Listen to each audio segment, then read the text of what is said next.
San Diego, it's time to fire it up. From the beaches to the ballparks, from the Gaslamp to North County, no one knows America's finest city like he does. You can't just punt on a Manny Machado prime year. He's a fourth-generation San Diegan, born and raised in the heart of this community.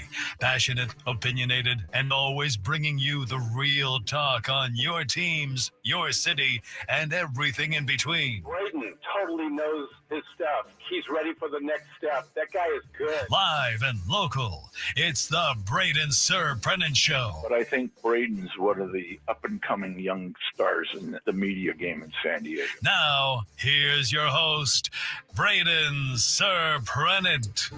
What's up, San Diego? And a happy Friday to everybody out there in America's finest city. I'm Braden Surprenant. This is the Braden Surprenant Show, live and local each and every day from 10 to 2 on San Diego's number one sports station, 97.3 The Fan. He's Frank Marchese. I'm Braden Surprenant. Let's get this thing off and running on a Friday. Last night, okay, kind of a fun sports day for, well, at least not San Diego fans. They have to worry about too many things.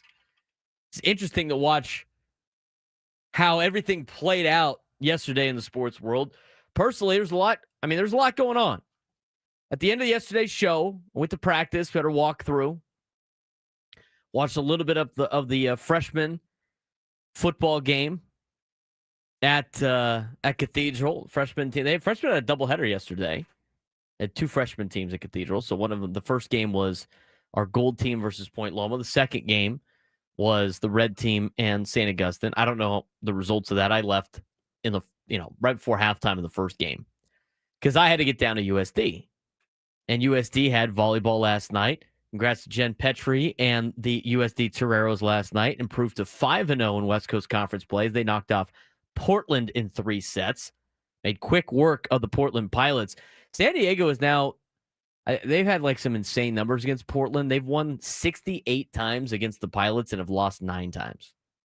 That's pretty remarkable. I mean, that's domination right there.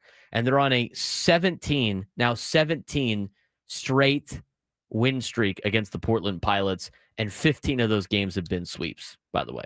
How about that for a fun fact on a Friday, Frank? When it comes to women's volleyball. Very fun. That's not where I'm going to make the show, though. We had college games last night. We had NFL games last night. An NFL game last night. We had hockey is back.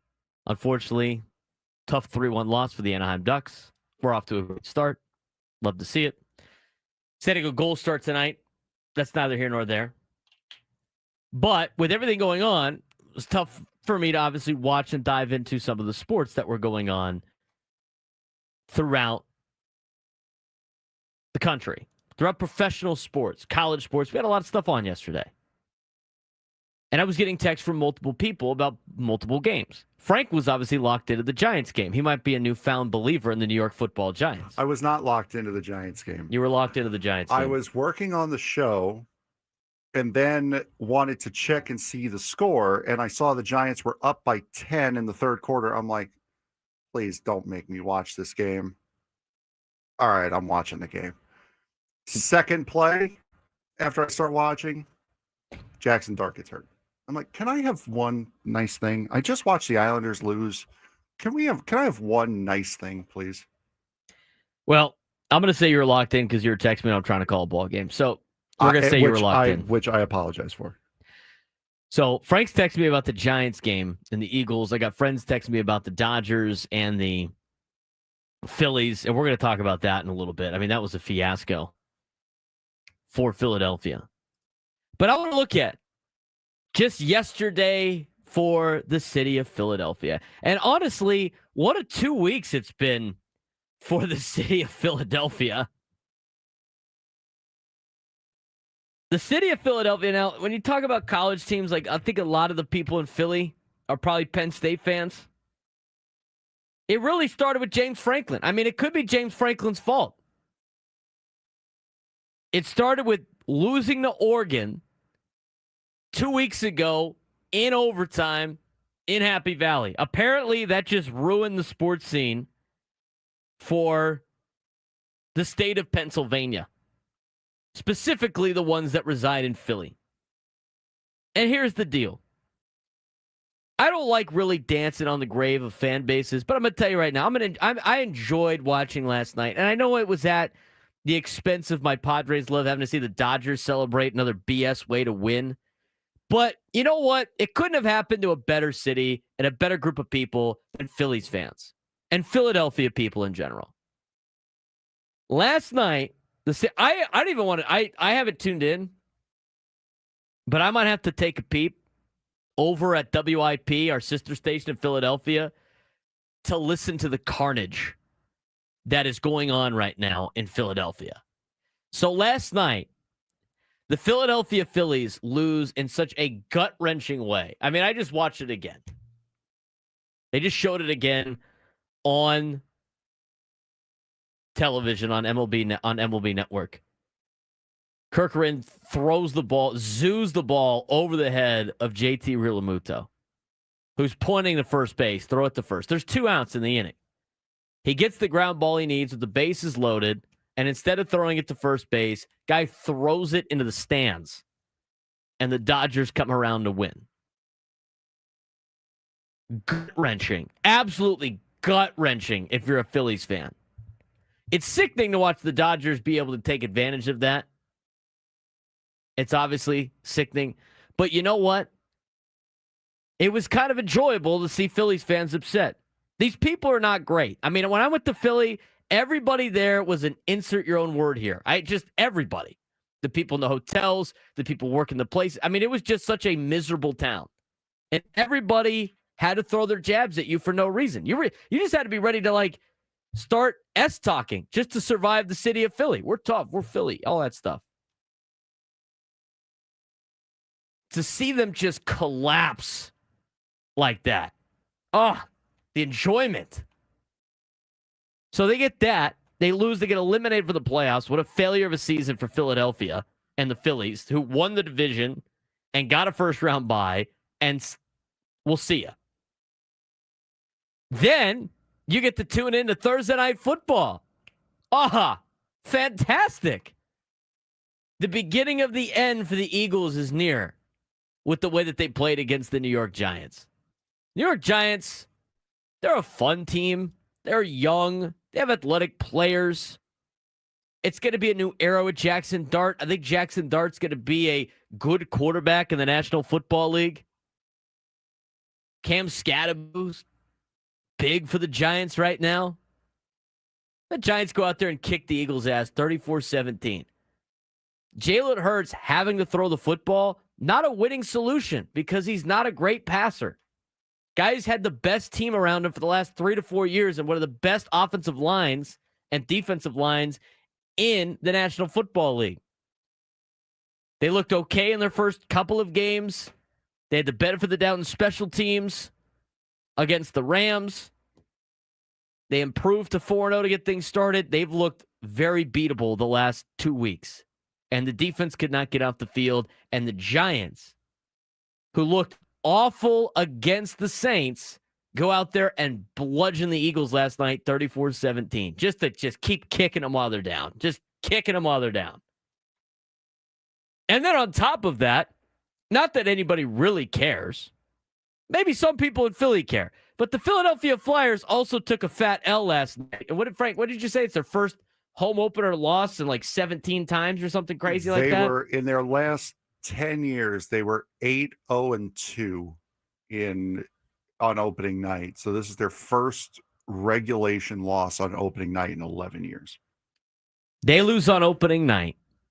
Eagles get embarrassed by the Giants on Thursday Night Football. Phillies exit the playoffs in the most embarrassing fashion possible. And I feel bad for the kid that was the pitcher. I mean, it's not great. But for Phillies fans, I don't feel bad for you. Okay? Philadelphia people, I don't feel bad for you.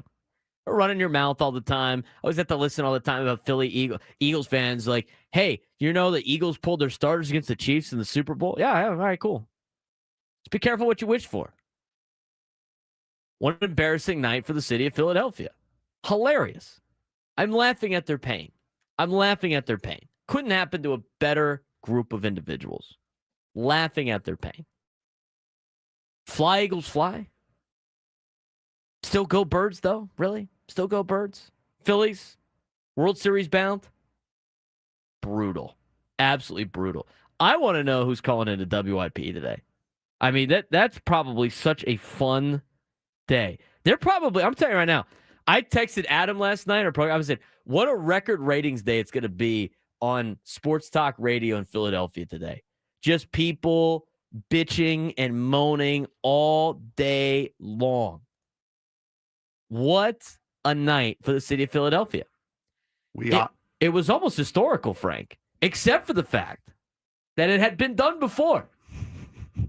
There has been a time in which a city's hockey team is lost the same night as the city's football team is lost, and the same day that their baseball team got eliminated from the playoffs. It has happened before. What city did that? Philadelphia, back in the 70s. Nobody's great at losing all three at the same time than Philadelphia. The city of brotherly love. The city of we just get embarrassed all the time on the same day. It's phenomenal. I love it. It's great. I didn't even look at that. The good thing the 76ers weren't playing last night. Unless they lost what do they got, the preseason games? Yeah, they're going preseason right now. I wonder if they did lose a preseason game last night. I'd like to, if they did, it'd be hilarious. It would just put icing on the cake. I think there was only 2. No, they play tonight, the Sixers do. I hope they lose to the Magic tonight. That'd be just hilarious. They're 0-2 in the preseason. Not that it matters. I want to know I'm sure the phone calls today in Philadelphia are strictly about the Phillies and the Eagles. I want to know the one guy that's calling in complaining about the start to the Flyers season. Read the room, buddy. What a hilarious night for people that hate the city of Philadelphia. I mean, we threw around the idea of starting the show with, guys, welcome in. We are not going to be able to we're not going to be able to create any more entertaining content. So here's 4 uninterrupted hours of WIP. WIP in Philadelphia. Here is just 4 uninterrupted hours of what's happening in Philadelphia, because we are not beating this. That's amazing. I love it. I love it. Fly, Eagles, fly, right? Go Birds. Fighting Phils.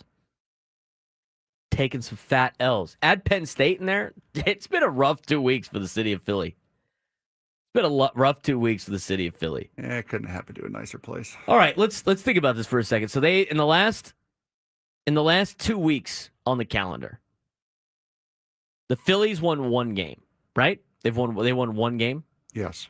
Okay, I think that's their only win, because the Eagles have lost twice in a row. Penn State's lost twice in a row. Mm-hmm. And the Phillies have lost 3 times. I mean, they have 1 win.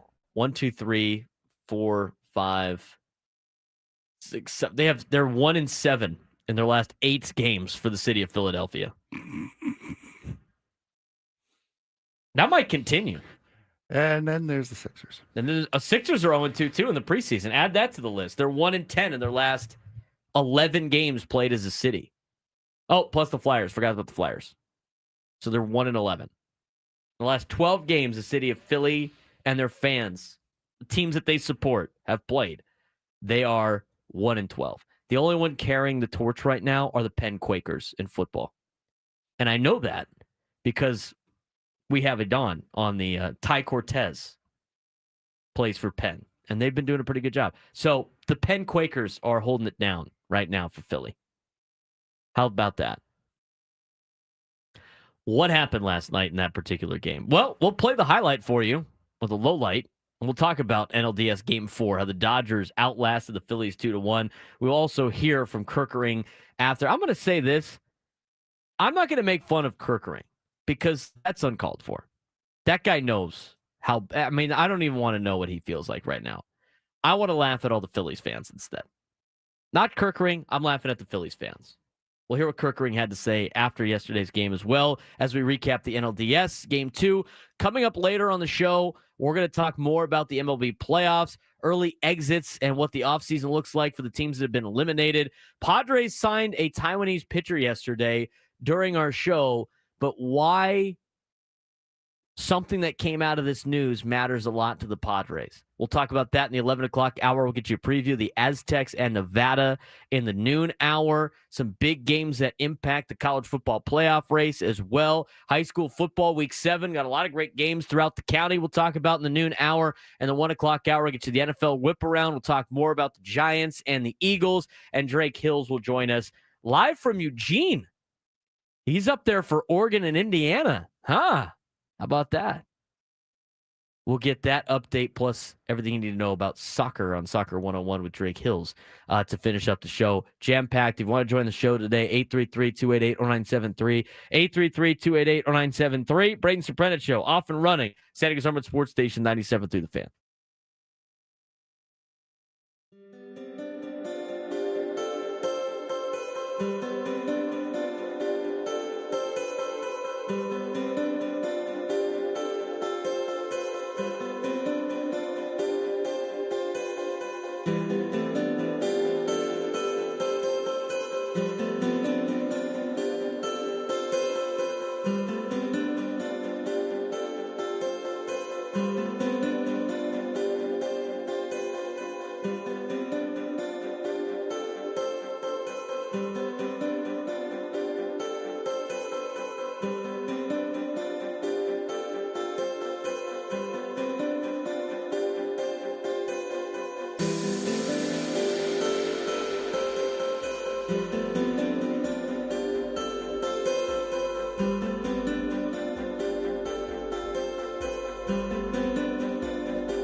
All guests on 97 The Fan join us via the David P. Shapiro Fan Hotline. Facing criminal charges, trust David P. Shapiro criminal defense attorneys, helping clients regain control since 2010. Visit davidpshapirolaw.com.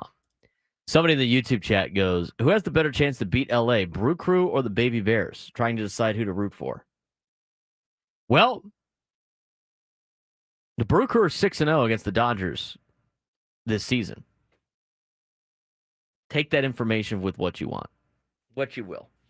Okay? Maybe that means the Dodgers are due. Maybe that means the Dodgers have no chance. I don't know. I mean, does it really matter?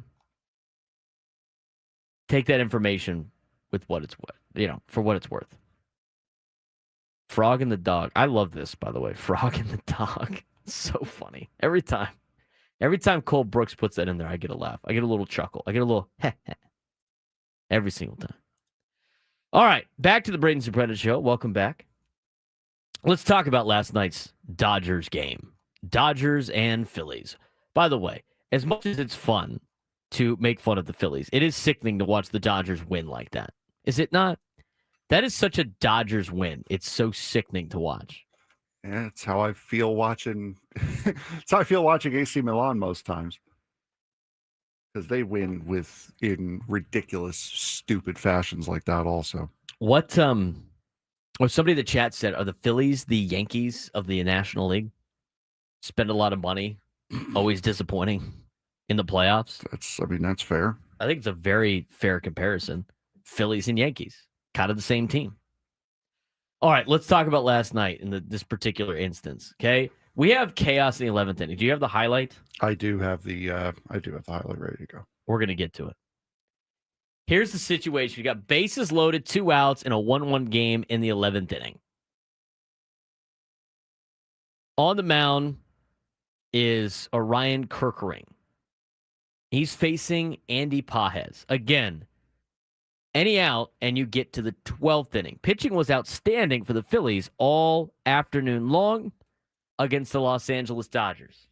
They got the double earlier in the contest to take a 1-0 lead, and then a little bit of a shaky response by the Phillies. Johan Duran actually walked in the game-tying run facing Mookie Betts. What a discipline at bat Mookie had, by the way. I've seen that at bat with Padres stars. You know what they do? They swing out of their shoes. What a great at bat for Mookie Betts. Walked in a run. Johan Duran did a good job, though. He got out of the bases loaded jam, only surrendering 1. That got you to the extra innings. Both teams couldn't score after that until you got to the 11th inning. So as I mentioned before, the bases are loaded. There's 2 outs. It's a tie game, 1-1 in the bottom of the 11th. One pitch by Kerkering, and all of a sudden, the Phillies could be out of the inning and getting ready to play the 12th. Here's what happened. No balls and a strike. Pages breaks his bat. Kerkering gotta find it. Throws to the plate. Oh my goodness! He throws it away, and the Dodgers have won.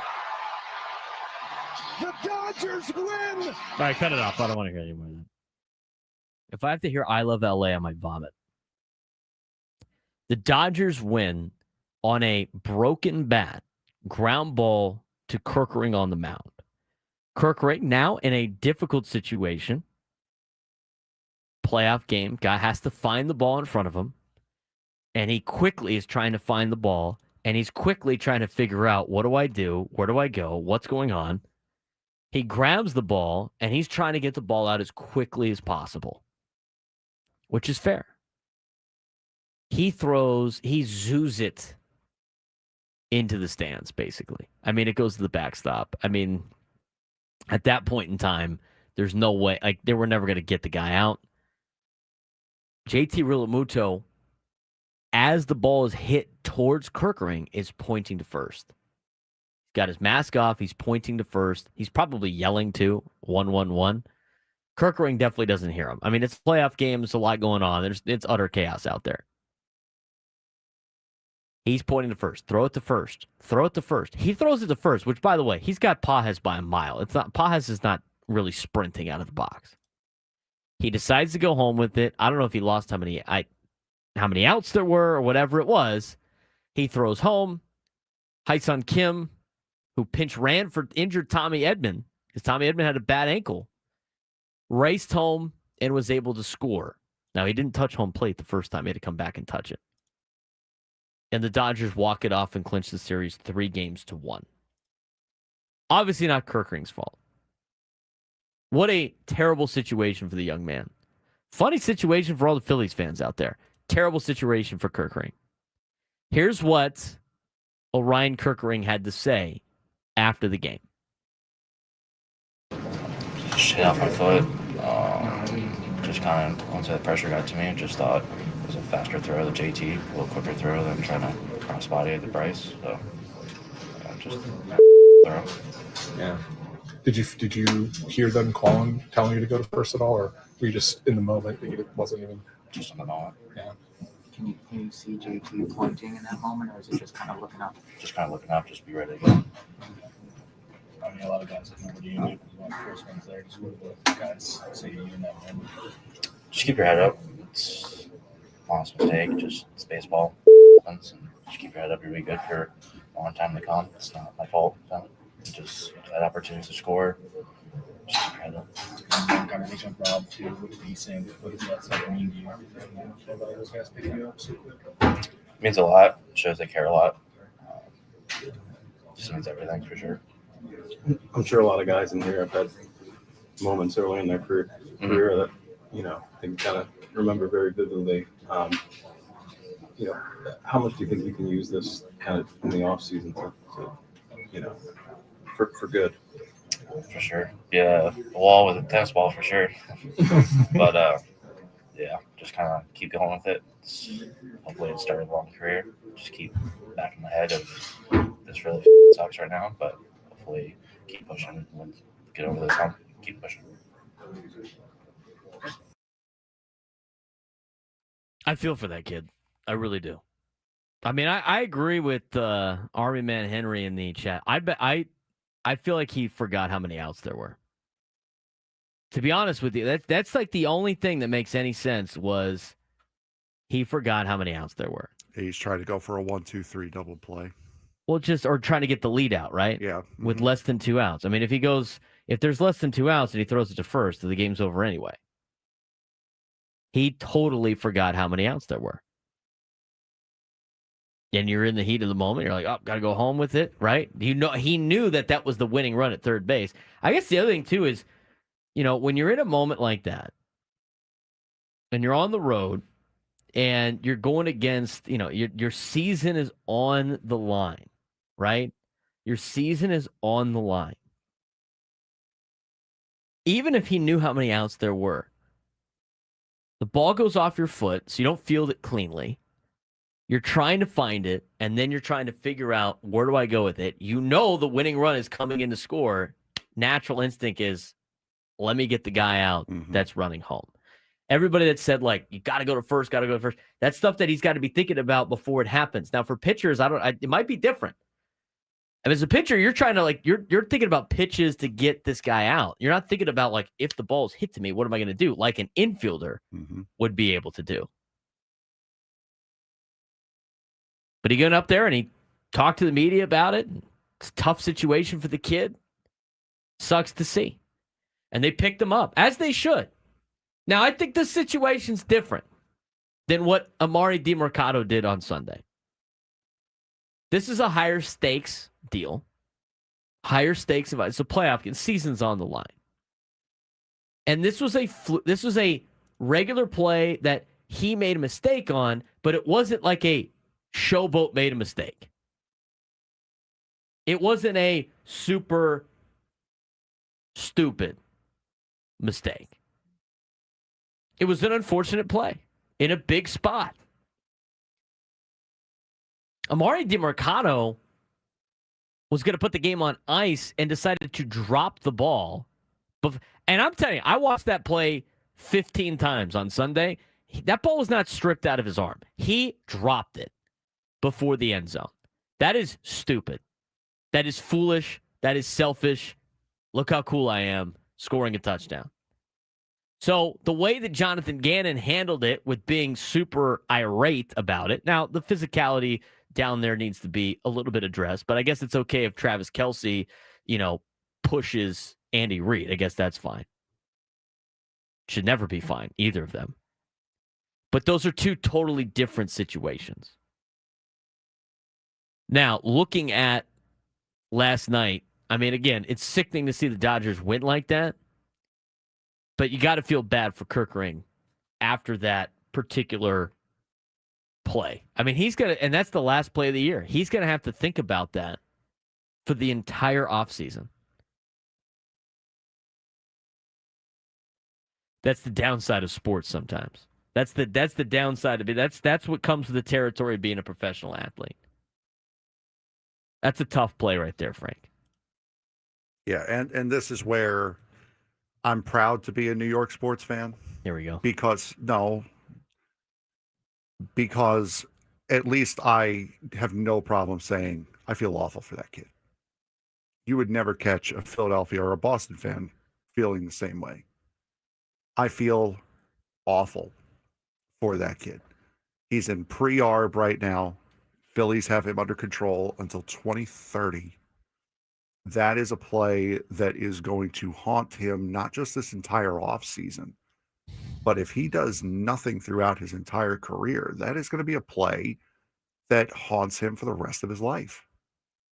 That is a big moment. And again, that's not a mental lapse. That was a pure scramble. Mm-hmm.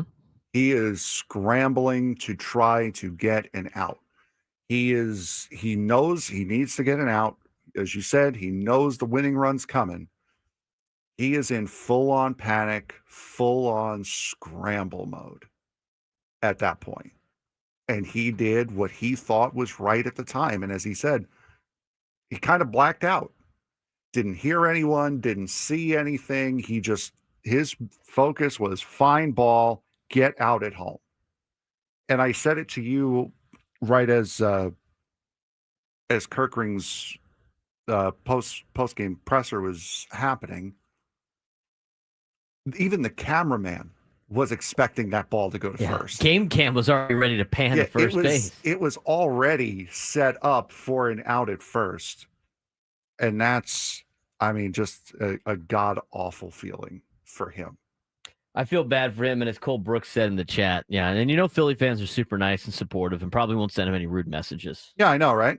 Yeah, exactly. At least that won't happen. This is why they deserve the day that they got yesterday. 833-288-0973, 833-288-0973. We'll talk more about the game when we come back. We'll talk a little bit about, as well, the divisional game tonight. Game 5.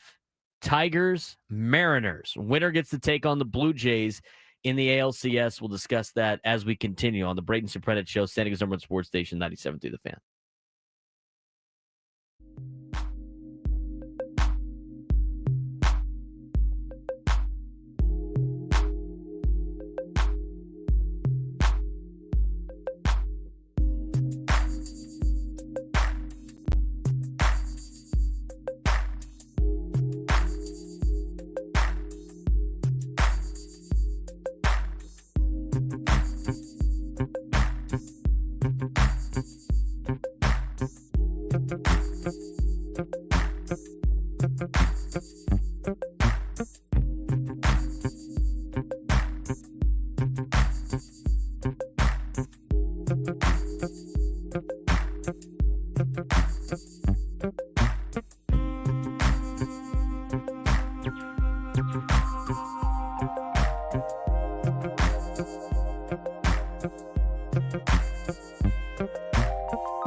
10:40 on a Friday.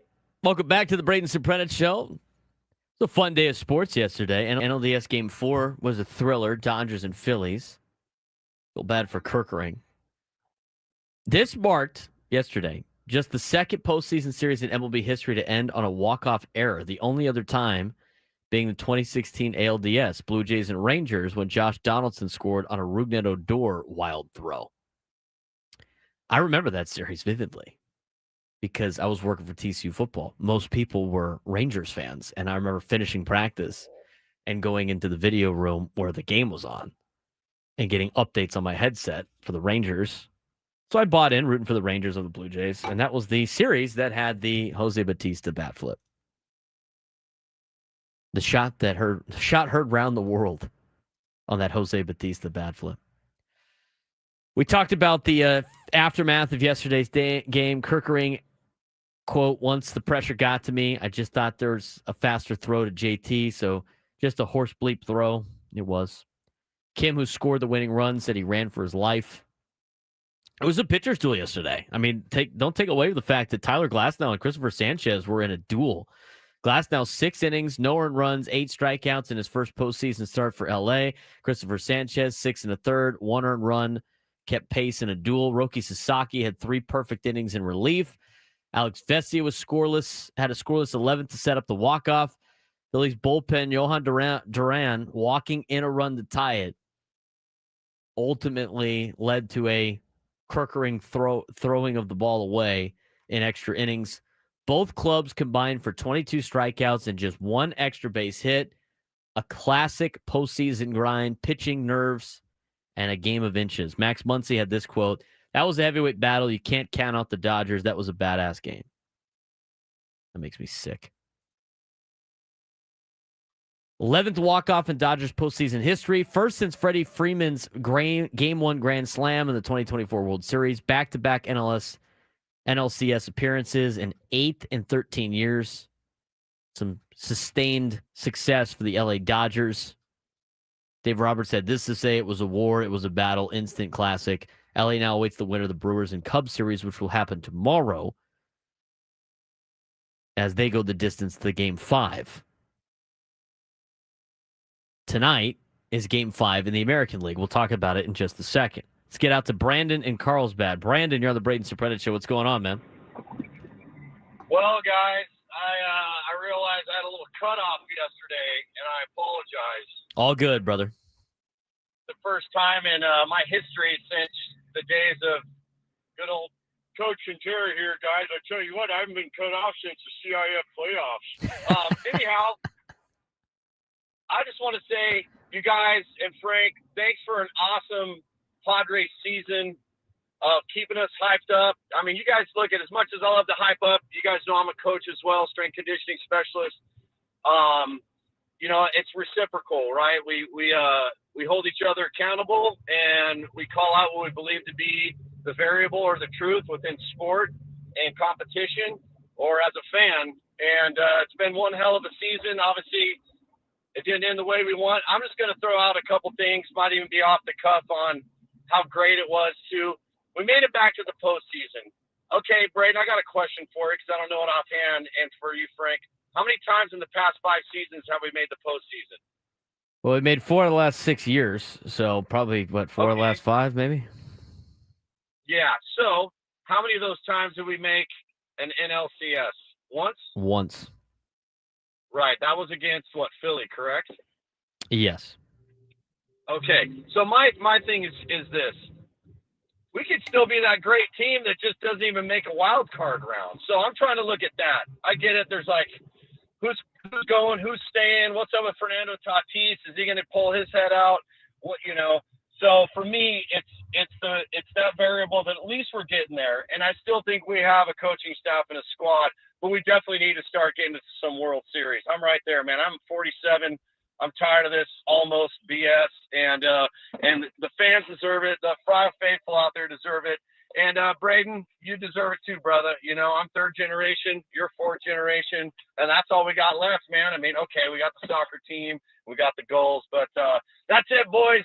God bless you, and God bless America. I appreciate it, Brandon. Guy got ran yesterday, dropping an S word on the show. He was fired up yesterday. It's a couple of things that Brandon talked about that we can go play. I mean, it's kind of hit and miss, right? Like, you want to be, you know, it's that balance you have of understanding that you have accomplished good things and having the appreciation of it could be worse than it is, right? The positivity, Frank, of we were able to make the playoffs. Only 6 teams in the National League are able to do that, right? I mean, that's still a positive. But at the same time, it's the drive to be better than just that. You know, I look at, and I don't really like talking about myself in terms of accolades because I always want the next thing. And when I get to the next level, wherever it is, whether it be like the way I worked up to this particular spot or whatever, I'm always thinking about the next move and what gets me to the next level because I want to be the best I can be in my particular field. And I had a conversation one time with one of my teachers at TCU when I was calling the TCU USD game on the road in Texas with the Toreros. You know, frustrated of where I was at career-wise and where I wanted to be. And he said, I know you want it tomorrow, but it takes time, it takes effort. And the reality of the situation is you have accomplished all these great things that you don't even appreciate because you're so focused on going to the next thing. And it needs to be a little bit of a balance. So yes, as much as, and we're going to talk about that in a second. There's a balance between being satisfied and appreciative, but also like wanting the next thing. I mean, I want to be like the next thing tomorrow, right? Thinking about like future career deals, right? My favorite thing to do is play-by-play. I want to be a play-by-play guy. I want that tomorrow. Being Monday Night Football's that's not necessarily a dream. I'm going to use that as an example. Being the Monday Night Football play-by-play guy, I want it tomorrow. That doesn't mean it's going to happen tomorrow. But at the same time, got to understand the situation of like what I've been able to accomplish. That's just personally me. I think a lot of people can think about that in their own lives. You just got that promotion at work. It's the next step in your growing process of trying to, achieve the dreams and goals that you want. And so when you just got that promotion, you want the next thing, and you don't take the time to appreciate what you have also accomplished. But at the same time, you don't want to be the person that gets stuck and just gets complacent and goes, well, I've accomplished all these great things. I'm so great. It's an interesting mix. So right now, I feel the Padres are in that mix right now. I think you can look as a Padres fan and understand that they have accomplished some great things. Going to the playoffs for the last 6 years for an organization that has never been able to do that is accomplishing a great thing. Making the NLCS one of those times is accomplishing a great thing. There's a lot of good things to be positive about. And I think that's where a lot of people get confused between the people that want the Padres to win a World Series tomorrow and the people that say, hey, look, we still made the playoffs. I guess you could talk a little bit about the glass half full, glass half empty. But the cool thing about it is the Padres understand that, yes, and the organization, you could tell from the John Seidler letter that they understand that the Padres, as an organization, have accomplished great things. They're selling out the ballpark every single night. That is a great thing. They are the talk of the town throughout San Diego in a sports world setting. That is a great thing. The Padres have made the playoffs for the last 6 years. That's a great thing. But at the same time, in John Seidler's letter that he sent out to season ticket holders, they want to not just make the playoffs, they want to win in the playoffs. And so that goes back to the wanting the next thing tomorrow. And so I think you have to be in a little bit of a place where you understand both things. Yes, they want to win the World Series tomorrow. Yes, we want it right now. But part of this process, and sometimes things don't go your way, and handling adversity, and it's going to come eventually at a time. That's a little bit different in sports with competition, but I think you can look at it with your everyday life. I remember when I was working with Coach, he talked to, and I take this at heart. I think this is great advice, and I use this for a lot of different aspects in my life, and maybe this is just something that I believe in, and maybe other people have different opinions on the matter, but I remember he told Luis Patino at FanFest one year. He was talking to Luis Patino. I was there, part of the conversation. And Luis Patino could not wait to be pulled up to the major leagues. And, he's kind of struggled since then. And he wanted to be there tomorrow. And Coach Quintero says, he goes on and he tells the kid, he's like, you will be where you're supposed to be when you're supposed to be there. And I took that advice to heart. I mean, I still view a lot of my life like that. I view that with whatever my job may entail. I do that with wherever I may be living at the time. I mean, I work in an industry that you could get up and have to leave like immediately for the next job. A promotion comes about for another city, gone. Opportunity pops up for another spot, gone. All of a sudden there's budget cuts, gone. You're packing up and moving everything. So that's part of the process. Relationships, same thing. You were supposed to be where you're supposed to be when you're supposed to be there. And some people have that attitude. Some people don't. I mean, some people just don't believe in that particular deal. But I think when you look at the Padres, they rate it back to sports and what Brandon was talking about. Appreciate the time and what you've accomplished, but also have the goals set high for you to achieve success. And the Padres are right now in that position of, we understand that we have accomplished a lot, but now we want more. And we need to be an organization that wants more. And that starts from the top and it works its way down. And I love the fact that the Padres at the top are saying those things. Just making the postseason isn't the thing that needs to be celebrated anymore. It's now winning in the postseason. So we'll see what happens in the next couple of years. You always could say, and a lot of older Padres fans, I see this all the time with like TCU football, because I started watching TCU football at like Rose Bowl on, where they had so many years that they were bad, and all the older alumni are always like, well, it's just way better than what it used to be. I understand that. I guess it could always be worse. Be appreciative of what you have, but also want the next thing. That's where I think the Padres are at right now, Frank.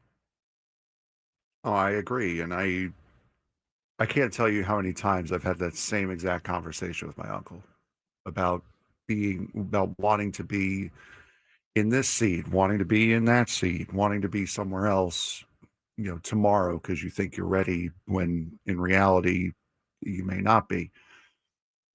But yeah, I mean, as far as stepping stone, you have to be somewhere. The way I look at it, at least, is now, for me personally with this, it's okay, I've got this. Now it's time to perfect this before moving on to the next thing. And I think the Padres have gotten to that point where they've, quote unquote, perfected as much as you can in Major League Baseball, being a consistent contending team. Now they got to work towards the next thing. And I think that's kind of what John Seidler's message is we're not satisfied anymore with where we're at. Now we need to step it up. And they have proven that they can be a consistent playoff contender. They have proven that now.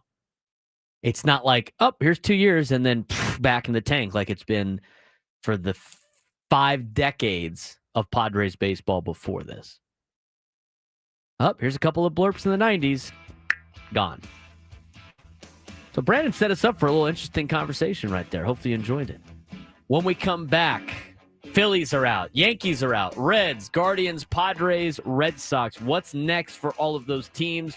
We will talk about it and the significance of the Padres signing a Taiwanese pitcher yesterday. We'll talk about who that is and why it's important in the next hour on the Braden Surprenant Show.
All guests on 97 to the Fan, join us via the David P. Shapiro Fan Hotline. Facing criminal charges, trust David P. Shapiro criminal defense attorneys, helping clients regain control since 2010. Visit davidpshapirolaw.com.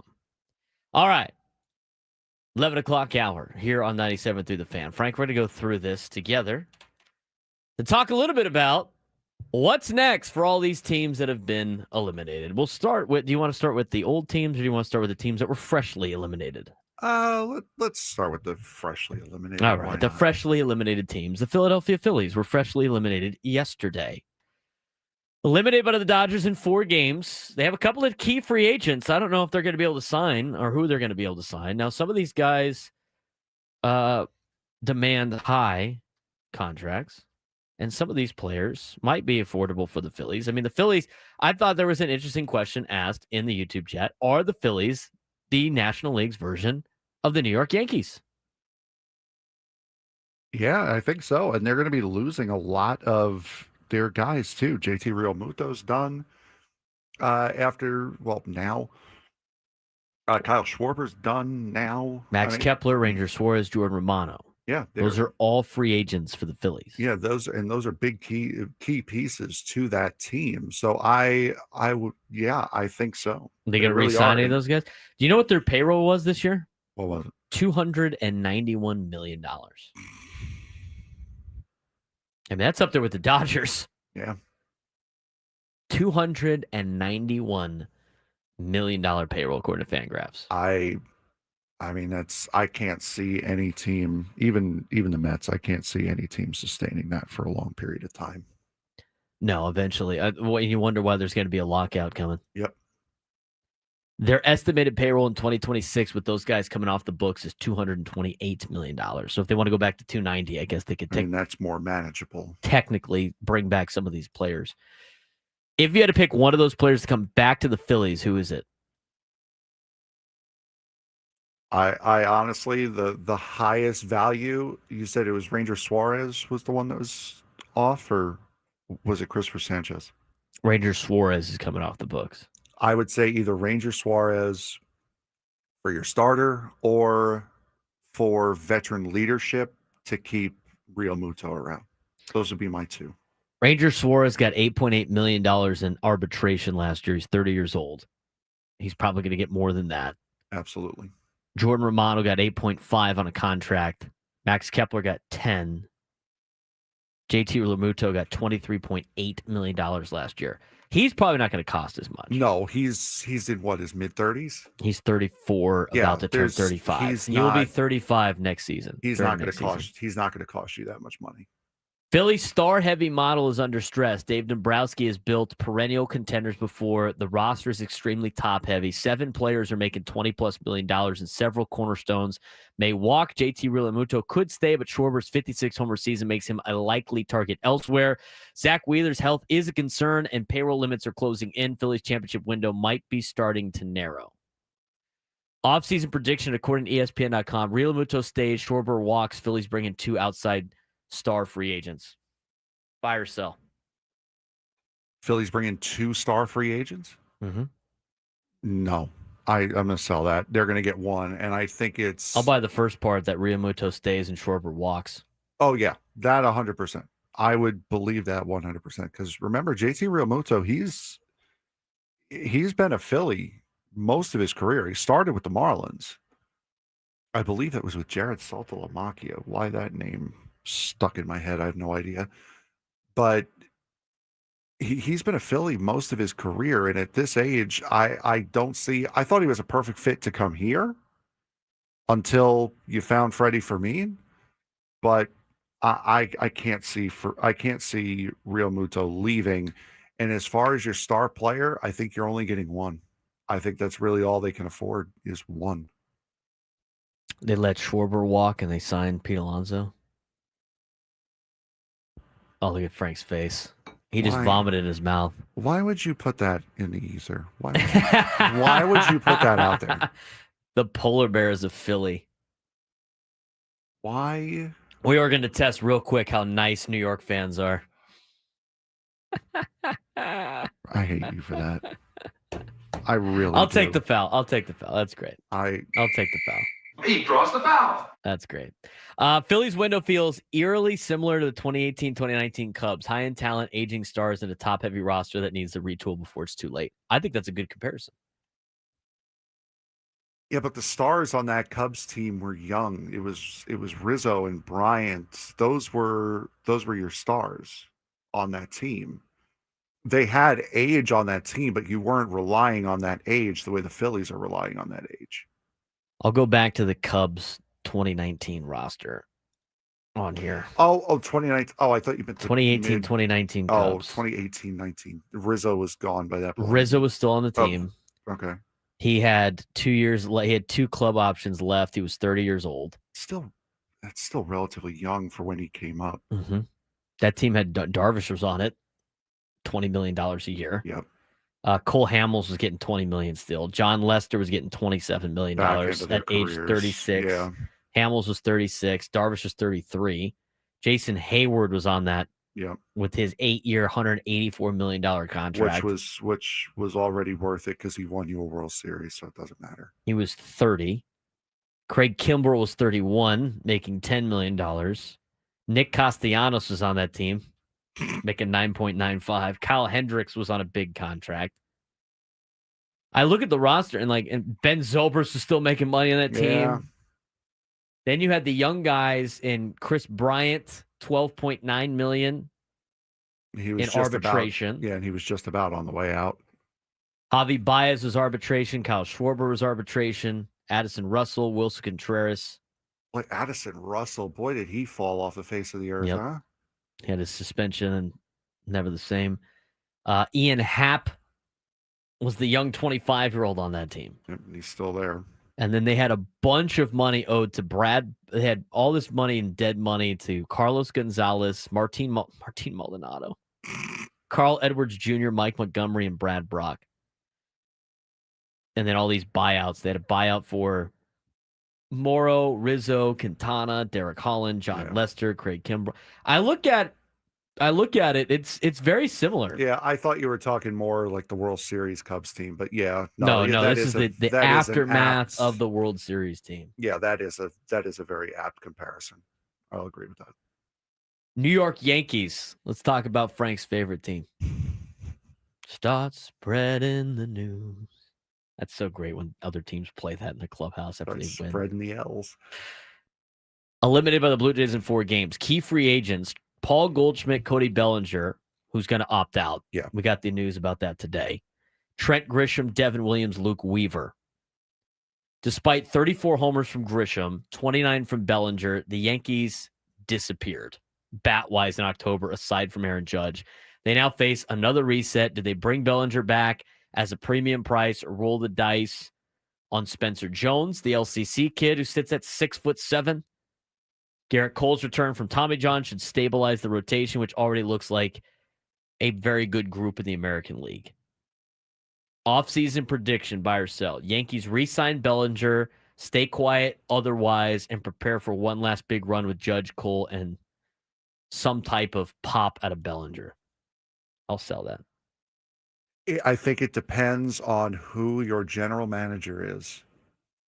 Because if they get rid of Aaron Boone, Cashman has to go also. We talked about this yesterday.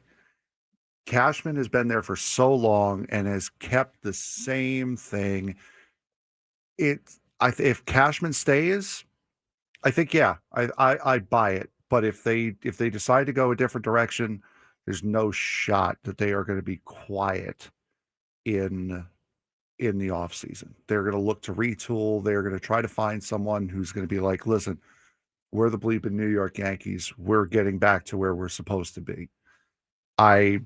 If they keep Cashman, I see them continuing doing the same thing they've been doing, which is, trying to bring Bellinger back and then just kind of silently retooling. If it's a new guy, I'm selling it. I'm also selling it. I don't think it's gonna be the case. They got the $40 million a year to Aaron Judge. Cole's getting $36 million a year. Max Fried's contract is about to jump. He's getting $14.5 next year in 2026. You know how much he's getting in 2027? 20-something? 31.5. Brother.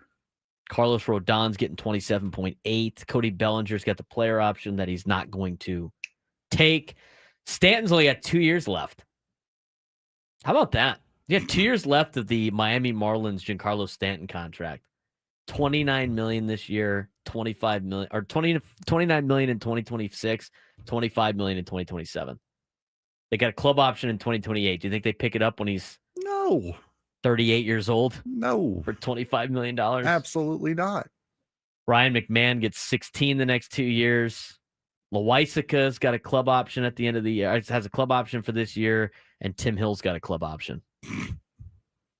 And then they got a bunch of guys that are arbitration eligible for next year. Including the one, the only, Anthony Volpe, 6. Anthony Volpe's got 3 more years of arbitration. He's got 2026, 2027, and 2028. He just starts R1 next year. It's the next Derek Jeter, boys. That's right. They're not going to be they're not giving him a contract extension anytime soon. They're going to the arbitrator going, do we really have to pay him? Like, he can't play for free. Like, do we actually have to give him actual U.S. currency to play for this team?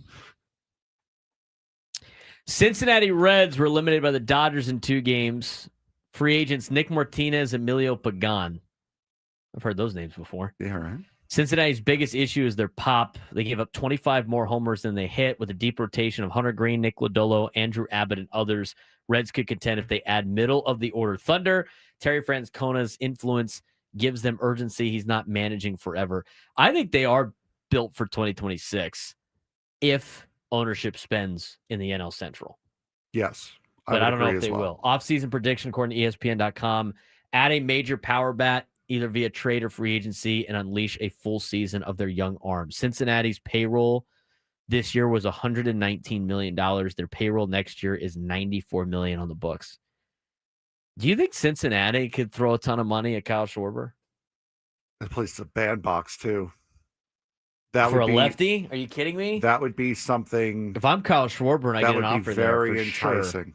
That would be very, very enticing. It's not a bottom dweller Reds team. They've got a lot of great young talent led by Ellie De La Cruz. You've got Matt McClain, who's starting to come into his own. You got a bunch of great young pitchers. I would say that would be a very enticing offer.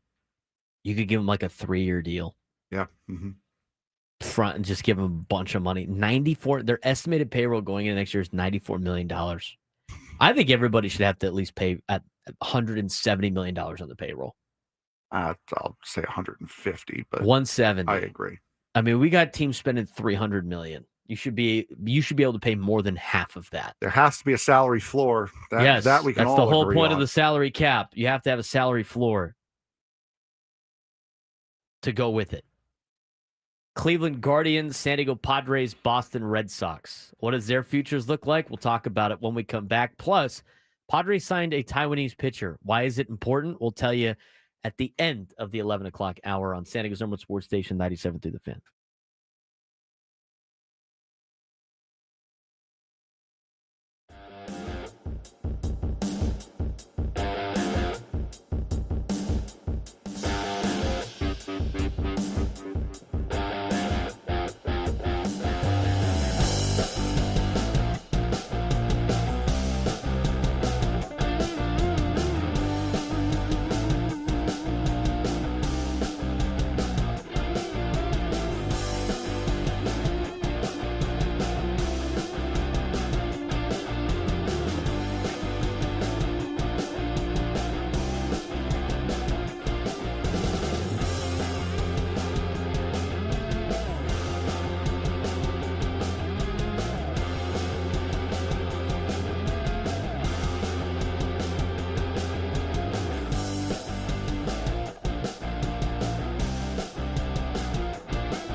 can't count on much, but you can always count on Sundays with the NFL on CBS and Paramount Plus. Stream your local NFL games live every Sunday, all season long, starting at just $30 for your first year. That's like $250 a month. Visit ParamountPlus.com/NFL to get started today. He's Frank Marchese. I'm Braden Surprenant. This is the Braden Surprenant Show, live and local each and every day from 10 to 2 on San Diego's number one sports station, 97.3 The Fan. Rod is back. Rod is back at work after he went to Point Loma Seafood today. How about that? He said, back at the desk, what did I miss by being a gordo at Point Loma Seafoods? What did you get, though, Rod? That's the biggest question. What did you get at Point Loma Seafood? The squid sandwich is pretty good. You like calamari, Frank? I do like calamari, yes. How about fried calamari sticks? Or like the strips on sourdough bread with tartar sauce. That's a squid sandwich right there. Yeah. That's pretty money at Point Loma Seafood. Not bad. Wanderees. Dab if you've liked the stream. Bang. I love it. I love that it's called coughing emoji. Yeah, I was going to say, that's the... Rod got a fish sandwich, a lemonade, and onion rings. Hey, have a day, Rod. How about a Friday for Rod, huh? Attaboy. Rod's having a Friday. That'd be great. If you haven't done so already, give us a like on the YouTube stream. We really appreciate it. You can follow us on social media at B_SURP, at BSURP, at B_SURP show on social media as well, at 97 through the Fan SD. You can also follow Frank at FMarks with the Z, MARKZ 324 on social media. Let's talk more about Cody. Suddenly I need onion rings. Yeah, that's the power of suggestion, my dude. All right. Let's talk about the three other teams that have been eliminated from the postseason and what the future is like. We'll end with the Padres here. Cleveland Guardians eliminated by the Tigers in 3 games. Key free agents Lane Thomas, Austin Hedges, Jacob Junis. Guardians ball, guards ball, fun, scrappy, small ball, energy base, not sustainable. Austin Hedges being labeled as a Key free agent is cute. Yeah, it's gross. Hey, man, guys, one more World Series than the Padres have. For all the contributions he had to the Texas Rangers winning the World Series, like his good morning, good afternoon, and good night strikeout. He did mostly celebrating than playing in that series. But he's going to tell everybody when he's older, I'm a World Series champ. Good for him. And that's when his smart grandkid goes, are you really, though? Did you really win it? The Guardians paid Austin Hedges $4 million to play for him this year. $4 million for Austin Hedges. That is crazy. That is crazy. All right. So, yeah, Austin Hedges, key free agent with Jacob Junis and Lane Thomas. Guardians ball, like we said, scrappy small ball, energy base, not sustainable. They need real power bats to pair with Jose Ramirez and Steven Kwan. Where have I heard this before? Farm system has plenty of promise. Chase DeLauder, Kyle Manzardo. But unless ownership spends, the Guardians' ceiling remains low. Off-season prediction according to ESPN.com. Minimal spending. Cleveland runs it back with youth and waits for the next wave of bats. Yep. That's pretty much it. That's all they basically can do. They can't really afford to pay for anybody. You know what their payroll is? You know what their payroll was this year? 91. 102. Hey, they were spenders. That was close. You know what their payroll is expected to be next year? 75. As of right now, 74. They're the people. They're the team that goes like, hey, look, we can win with not spending any money. No.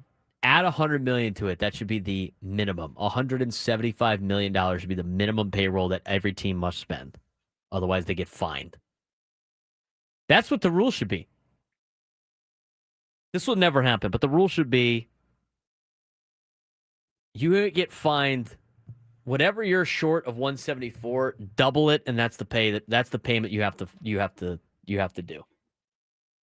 So if you spend $165 million, you're $10 million short, you have to pay $20 million to the cap, to $20 million in fees. That'll make a lot of teams start spending money, huh? Would it, Frank? Think so. Yeah. $74 million. You're $100 million off. You're going to have to pay $200 million in taxes. You'll see a lot of teams spending money at that point in time. You're like, oh, yeah, I'm going to get Kyle Schwarber now. Not really much to say about the Guardians. They don't spend any money. Nope. They're the anti-Yankees. Built on development, not dollars. They ever spend to win? The answer is no. They're like the Rays, but just not as good. Boston Red Sox eliminated by the Yankees in 3 games. Alex Bregman could opt out. Do you think he's going to opt out? Yeah. We think Alex Bregman's opting out? Yes. You don't sign a contract, and the same thing goes with Kyle Tucker. You don't sign a contract with an opt-out after the first year if you're not planning on opting out. He's got an opt-out after this year and after next year. Yeah, he's opting out. How much money is he getting in free agency? What did he get last year? He's getting $40 million a year. Is he getting more than that? Depends on how much he likes Boston, I guess. $40 million a year, Frank. There's no way he opts out of that. Depends on how much he likes Boston. Do you think somebody else is going to give him $40 million? I think somebody will. A team that's in need of a third baseman. He's got deferrals on that contract, too. I will say, a team that likes taking former Red Sox. Oh, boy. That needs a third baseman. Yeah, true. Yankees do need a third baseman. They've got the money to pay him that much. I thought you were talking about the Dodgers. No. Oh, man. The Yankees love taking former Red Sox. $40 million a year is worth a 3.5 WAR To somebody. No way. We say the same thing with pitchers all the time. No way. I mean, if we're paying a guy this is what $40 million got the Boston Red Sox out of Bregman. He had a good year. He wasn't terrible. How much? I mean, 3.5 WAR. He had a 3.5 WAR. He played in 114 games. He had a 273 batting average with an 821 OPS, a 128 OPS plus, which means he was 28 percentage points better than an average baseball player. That justifies $40 million a year? Somebody will justify it by saying... There's no way somebody's going to be like, we're going to give this guy more than this or the same amount. Somebody will justify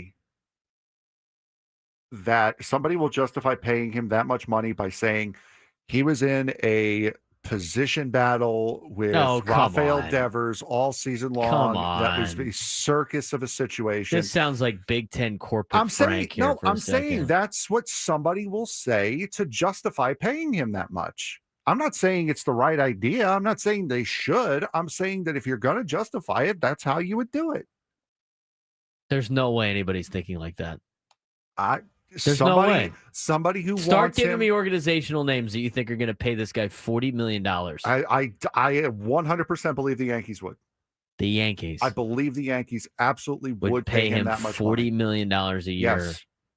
Yes, they would. To be an slightly above average player. That is, believe it 100% they would. $40 million for a player with 18 home runs and 62 RBIs in 114 games. I believe they would. There's no way. You're just being biased. No, I'm not. There's no way the Yankees would do that. Yes, they would. They've done it before. $40 million for that guy? They gave Jacoby Ellsbury $150 million, which was $100 million more than he was worth. We're talking about $40 million a year. And he's 32. It may not be $40 million a year, but exactly, with bonuses, which means he won't opt out. But with bonuses and incentives, it'll probably work out to be more. I'm sure the Yankees would offer him that much money, if not more, to play third base in the Bronx. 100%. 32 years old, $40 million a year. That would get Brian Cashman fired. If he's not fired already. $40 million a year. Crazy. It's crazy. I can see them doing it. In terms of like his seasons, this was for Alex Bregman. He's played 10 years in the show. Mm-hmm. It was his 4th worst season in Major League Baseball. Okay, so it was an average season for him.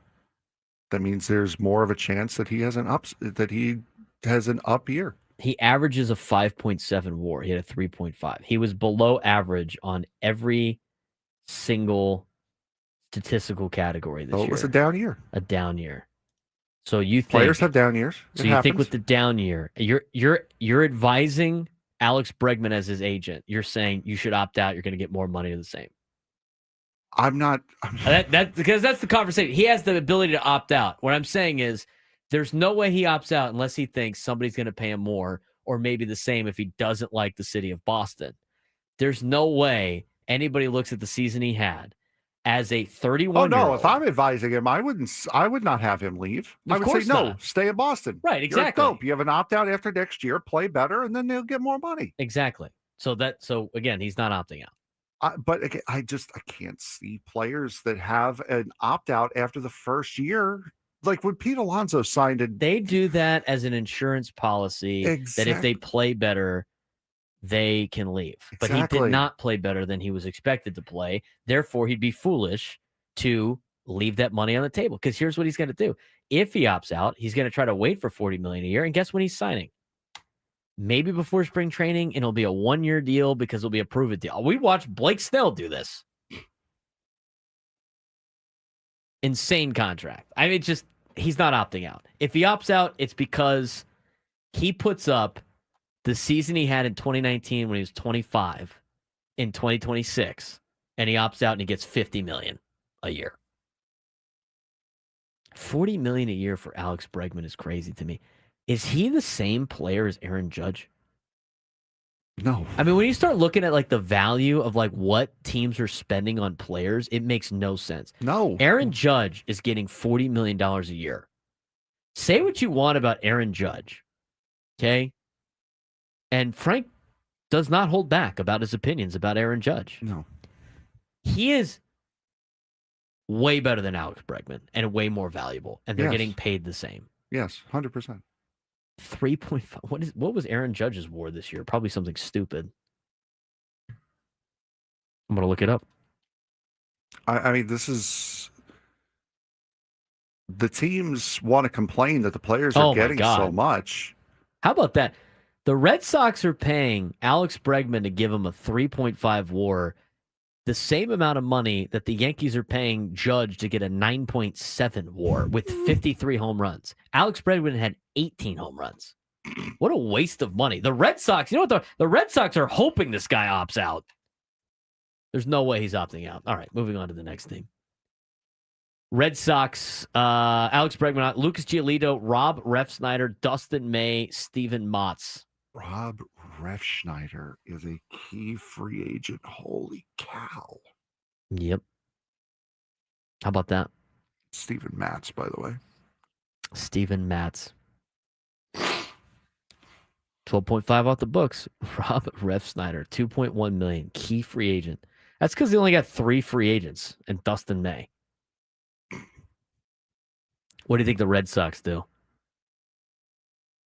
What's their bold prediction? Bold prediction is Red Sox bring Bregman back, which, yeah. I don't think he's opting out. If he opts out, I think he's foolish. Maybe re-sign Giolito or target arms like Framber Valdez or Shane Bieber. I could see him signing Framber Valdez. I think the Red Sox. I think they should go after who is Bieber. I think that was the last one you named. Mm-hmm. I think going after Bieber would be the smartest because Framber Valdez, I don't. There's something about Valdez I don't trust, and they've tried with Lucas Giolito for a while. Remember when Giolito came up, he was supposed to be like the next big thing. He was supposed to be a Steven Strasburg type, and he just never got there. I think they've gone as far as they could with Giolito. I would go after Bieber if I were Boston. I think they sign Kyle Tucker. Think Boston's going to sign Kyle Tucker? I do. I think that's what they wanted the whole time. I think they're hoping Alex Bregman opts out. Add to a clogged outfield. Gotcha. Yep. Yeah, they need a DH. I think they signed Kyle Tucker. Remember, they have $2 million coming off the books. Eric Hosmer's contract is done. Sign him. That's it. Those are the $2 million Got it we coming need. off the $2 million they need. Boston's season ended with more promise than frustration. Bregman could opt out, force the Red Sox to choose between paying him or shifting money towards pitching. Farm system mayor Anthony Raffaella is bursting, but they still lack frontline starters. They could potentially sell one of those guys, sign Kyle Tucker, and then use those potential prospects or one of them to go get a pitcher, a legit guy. They have some options. Their payroll last year was $207 million. Boston's? Yeah. Wow. Wasn't high-end spending. Their payroll on the books next year is $207 million. They had a lot of guys that were young that came up too. Mm-hmm. Roman Anthony, the second baseman who they signed the contract to and then sent down. Correct. Marcelo Mayer, he's another guy. East Lake kid. Brian Bio, the pitcher. Yes. They've got a lot of stake and a lot of young guys. Are you talking about Brendan Bernardino? No, the pitcher. Oh, Brian Bello. I don't think it's Bello. I don't think it's Bello. How you pronounce it? Oh, Bello. Yeah, I think it's Bello or something. Bello. It's Bello in Italian. It's Bello in Spanish. All right. Padres limited by the Cubs in 3 games. Key free agents: Luis Arraez, Dylan Cease, Michael King, Robert Suarez, Ryan O'Hearn, Ramon Laureano, if they don't pick up the club option, Jose Iglesias, Elias Diaz, and Nestor Cortez. Another October without success leaves major questions. Cease and King are free agents. Musgrove returning from Tommy John. Yu Darvish is 39. Rotation depth is paper thin. The front office must decide whether to re-sign Arraez and how much to spend in the post-Peter Seidler era. That's being kind. Payroll will be paying $120 million to 6 players in 2026. Machado, Tatis, Bogarts, Darvish, Musgrove, Pivetta. The Padres can't afford to miss on their top-tier stars again. Off-season prediction, according to ESPN.com, AJ Preller goes hunting for a frontline starter, likely via trade, while trying to keep the payroll stable. I agree. I believe that 100%. San Diego remains talented but fragile. It says if Musgrove and Machado don't bounce back, it's a steep climb in the NL West. I don't know about that. I don't think so either. I think it's just you're only fighting the Dodgers, really. I mean, Arizona faced a lot of injuries this year. San Francisco, they're going to have a new man at the helm next year. So, but and the Rockies are the Rockies, and then there's the Rockies, and then there's the Rockies, and then there's the Jets. I don't think they re-sign any of those guys. The only guy to me is coming back is Ramon Laureano because I think the Padres are going to pick up the club option. I agree. And then I have thought about the DH pickups that they've had at the deadline the last handful of years, the first baseman ones. You would think that they would bring back like the Josh Bells of the world and everything like that. They haven't brought back one of them yet. Nope. So I don't think they're bringing back Ryan O'Hearn. They should, but I don't think they're going. I don't think they're going to. I think the only one that comes back is Laureano, but he's not even really a free agent. Now, here's the thing, though. I also, it's interesting. Like the team wants to be like we're tired of being the team that doesn't win in the postseason. You kind of have to spend a little bit still have to spend some money. You have to prove it. Yeah. You still have to spend some money. Like if you're going to be that team, like you can't just say it and then not spend the money. So I'm curious what this offseason is like. I'm not necessarily on the page of like they're going to try to keep the payroll under $190 million. I don't think that's the case. And if that's the case, $190 million, folks in the chat, sorry to tell you, you're not getting Kyle Schwarber. That's not happening. No. You're not getting any of the top free agents. You're not getting Schwarber. You're not getting Alonso. Somebody. You already have $194 million on the payroll. Yeah, you're not. If you're trying to stay under 220, you're getting no one. Sorry, with how many holes that need to be filled, especially in the rotation, you get no one. You lose. Good day, sir. You get nothing. You lose. Good day, sir. That's a great movie. 833-288-0973, 833-288-0973. There might be some help on the horizon. It has a lot to do with this new pitcher that the Padres have signed. We're going to talk about that pitcher and the role that Yu Darvish played and the role that Yu Darvish might play in the future for the San Diego Padres and why he's a valuable asset to this organization. Might not just be on the field, especially now, Might be more in the front office. We'll talk about it when we come back on the Braden Surprenant Show. San Diego's #1 sports station, 97 through the Fan.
little late on that last break, so it's time to get to on the Braden Surprenant Show. Welcome back to 97.3 The Fan, San Diego's number one sports station, talking a lot of things Padres baseball today, a lot of baseball talk today. We're going to talk about the significance of Yu Darvish in just a little bit, but first we got to get to today's sports thread. You know that group chat? The one that's always blowing up with the biggest sports takes, debates, and breaking news? You got barbecue back there, and you didn't invite me. Yeah, we've got that too. Welcome to the Sports Thread, where we break down the top 5 stories in sports, just like you would with your crew. Oh, no! Disaster! What a bad idea! No filters, no silence, just real talk. Brought to you by QC Kinetics. Stop sitting on the sidelines. QC Kinetics gets you back in the game without surgery. To learn how, visit QCkinetics.com. All right, Frank, what do we got today in the sports world? We've got a lot of stuff going on in the sports world today. Number 1. And we will start out in Norman, Oklahoma, where Oklahoma quarterback John Mateer was upgraded to probable yesterday on the SEC's availability report. A signal he is signal. English are hard on a Friday, Frank. That's a foul. Got him. He draws the foul. Got him. A signal he's set to attempt to play against Texas on Saturday, just 17 days after having surgery on a broken bone in his throwing hand. Mateer's push to return Saturday has continued this week, with sources telling ESPN that he's practiced and progressed enough to be in a position to attempt to play. Sources told ESPN earlier yesterday that Mateer was on track to attempt to play Saturday. Is this a good idea for this kid who's 2 weeks out of hand surgery to play in this game? I mean, these guys usually just tape it up, get the pain meds, and go. I mean, I don't know. I guess it's a big deal. If he gets tackled and he lands on it wrong, he's out longer. Like, come on, dude. Sometimes you have to protect these kids from themselves. Exactly. I know it's the Red River rivalry. I know it's Texas. I know it's a big game. But, bro, you just came from freaking Washington State. You don't have a stake in this rivalry. Just let it lie. Everybody's a mercenary now anyway, so. I mean, my take that for the gosh. I don't know if they think he can play and not further the damage. I mean, if it's a pain tolerance thing, then he's good to go. I guess I don't strap it up. Let's go. I don't see the reason to risk it. I really don't. But number 2, especially with the gauntlet of a schedule they got coming up. Exactly. Just days after his most embarrassing moment of the season, Chiefs pass rusher Chris Jones addressed why he didn't give maximum effort on the Jaguars' game-winning touchdown and said his social media accounts weren't deactivated as an attempt to avoid criticism. With 30 seconds left in Monday's game against the Jaguars at the 1-yard line, trailing by 4, quarterback Trevor Lawrence stumbled under his center but was able to get up and scamper across the goal line for the winning score. Jones, who led the Chiefs' defensive line with 48 snaps, watched the sequence from the middle of the field and did not make a considerable effort to pursue the tackle of Lawrence. Jones said yesterday, quote, "It is a teaching moment for me, a little adversity. I can't think the play is over. It's a learning lesson. I thought it was over. I thought we had him down, so I kind of stopped and was about to celebrate and then realized he wasn't down." Nice. Good on him, first of all, for admitting that he messed up. But again, much as we're learning with Orion Kirkring right now, stop trying to verbally accost professional athletes because they messed up. Please. Well, an effort thing is different, I think. I mean, you shouldn't be stopping plays. I mean, we teach that on a daily basis. Like, don't finish until the whistle. I mean, that happened in the TCU game. I wanted that kid cut when I was watching the game. I said, whatever his NIL is, cut him. But still, to attack this guy on social media. Attacking anybody on social media is ridiculous. But again, for him, what are you doing, dude? You get paid to play the game. So many guys just taking plays off. That's how you get hurt, by the way. Yeah. That is a very good way to get hurt. Number 3. Exhibit ABCDE in the NCAA's complete road to self-destruction. An NCAA committee has proposed a change to the rules barring commercial logos on uniforms in a move that would clear the way for sponsor patches to appear on NCAA basketball jerseys next year. Under current rules, the only commercial logos permitted on the athlete's equipment or apparel during the regular season is the logo of the equipment or apparel manufacturer. If the D1 Administrative Committee proposal is adopted, schools could place 2 additional commercial logos on uniforms and pre- and post-game apparel during non-NCAA championship competition. Also, 1 additional commercial logo would be permitted on equipment used by athletes. When are we going to finally go back to making a distinction between professional and college athletics again? That's over. That's not the case. You got to try to find ways to make money. You got to pay for all these guys. As if these schools don't make enough money. Well, most of it is covering a lot of expenses. I mean, they do have to spend a lot of money to take care of these athletes. They're going to continue to try to make money for their athletic departments.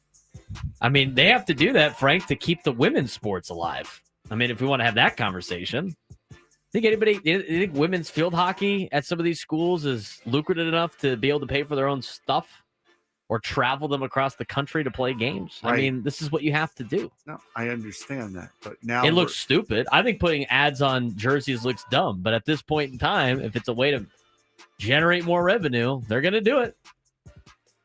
Is it generating revenue for the athletic programs, or is it generating money for the administrators of the school? That is always athletic departments and academic departments at schools are completely separate entities. The athletic department does not pay for the academic side and vice versa.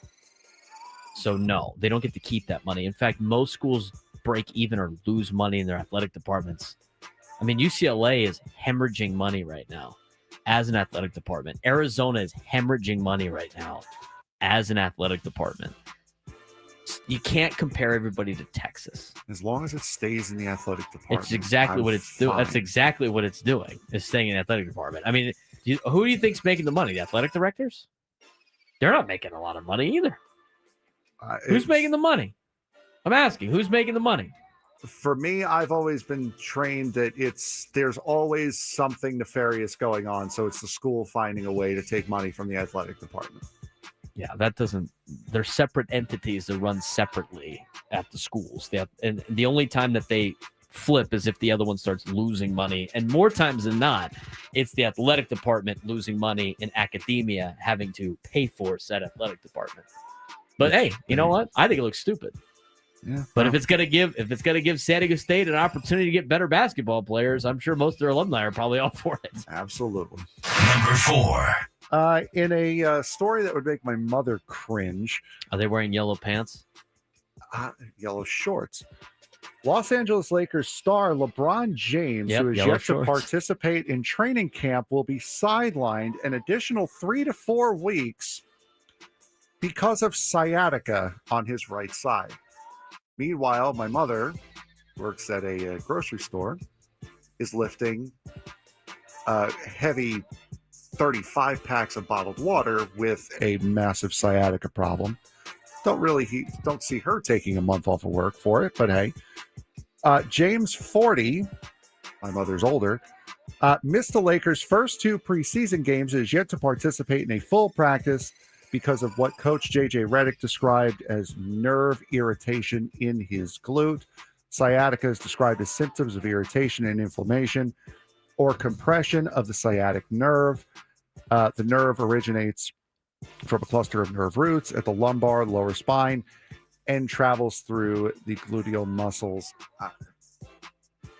Missing a month for sciatica. I heard sciatica sucks, so it does. I don't. No joke, sciatica. Ben Higgins had this to say: sciatica pain is no joke, but it will be funny when LeBron is ruled out for a game because he, quote, just can't stay up that late. That's a good one. New lunchtime hour. When we come back, we'll talk about Yu Darvish's impact on the Padres in the next segment. Braden Surprenant Show, Sanger's number one sports station, 97.3 The Fan.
stir it up. From the beaches to the ballparks, from the Gaslamp to North County, no one knows America's finest city like he does. You can't just punt on a Manny Machado prime year.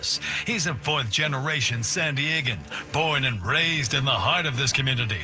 Passionate, opinionated, and always bringing you the real talk on your teams, your city, and everything in between. Braden totally knows his stuff. He's ready for the next step. That guy is good. Live and local, it's the Braden Surprenant Show. But I think Braden's one of the up-and-coming young stars in the media game in San Diego. Now, here's your host, Braden Surprenant. New lunchtime hour on 97.3 The Fan here on the Braden Surprenant Show. He's Frank Marchese. I'm Braden Surprenant. Let's talk a little bit more about Padres baseball. We teased it long enough. But the Padres made a signing yesterday. By the way, did you notice that? Did you see that Skip Schumacher is now the manager of the Rangers? I did see that. Congratulations. That didn't take very long. No, it did not. I didn't see any. Did that report break last night? I have no idea. Because it was just like, oh, here's a press conference of Skip Schumacher as the new manager of the Rangers. I saw it on that CBS Sports article from about the manager. That I put on there, but like he was going to be available, right? No, it said he was hired. Oh yeah, when did that happen? I have no idea. I'm going to the Rangers. What was website the news right on now. that? Was it announced at the same time as their press conference?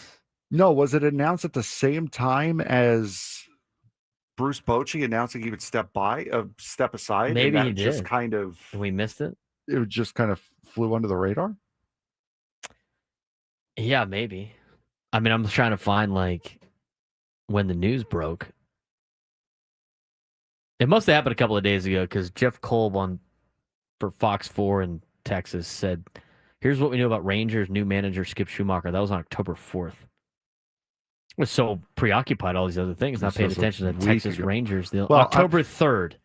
He was named the manager on October 3rd. What else was happening on October 3rd?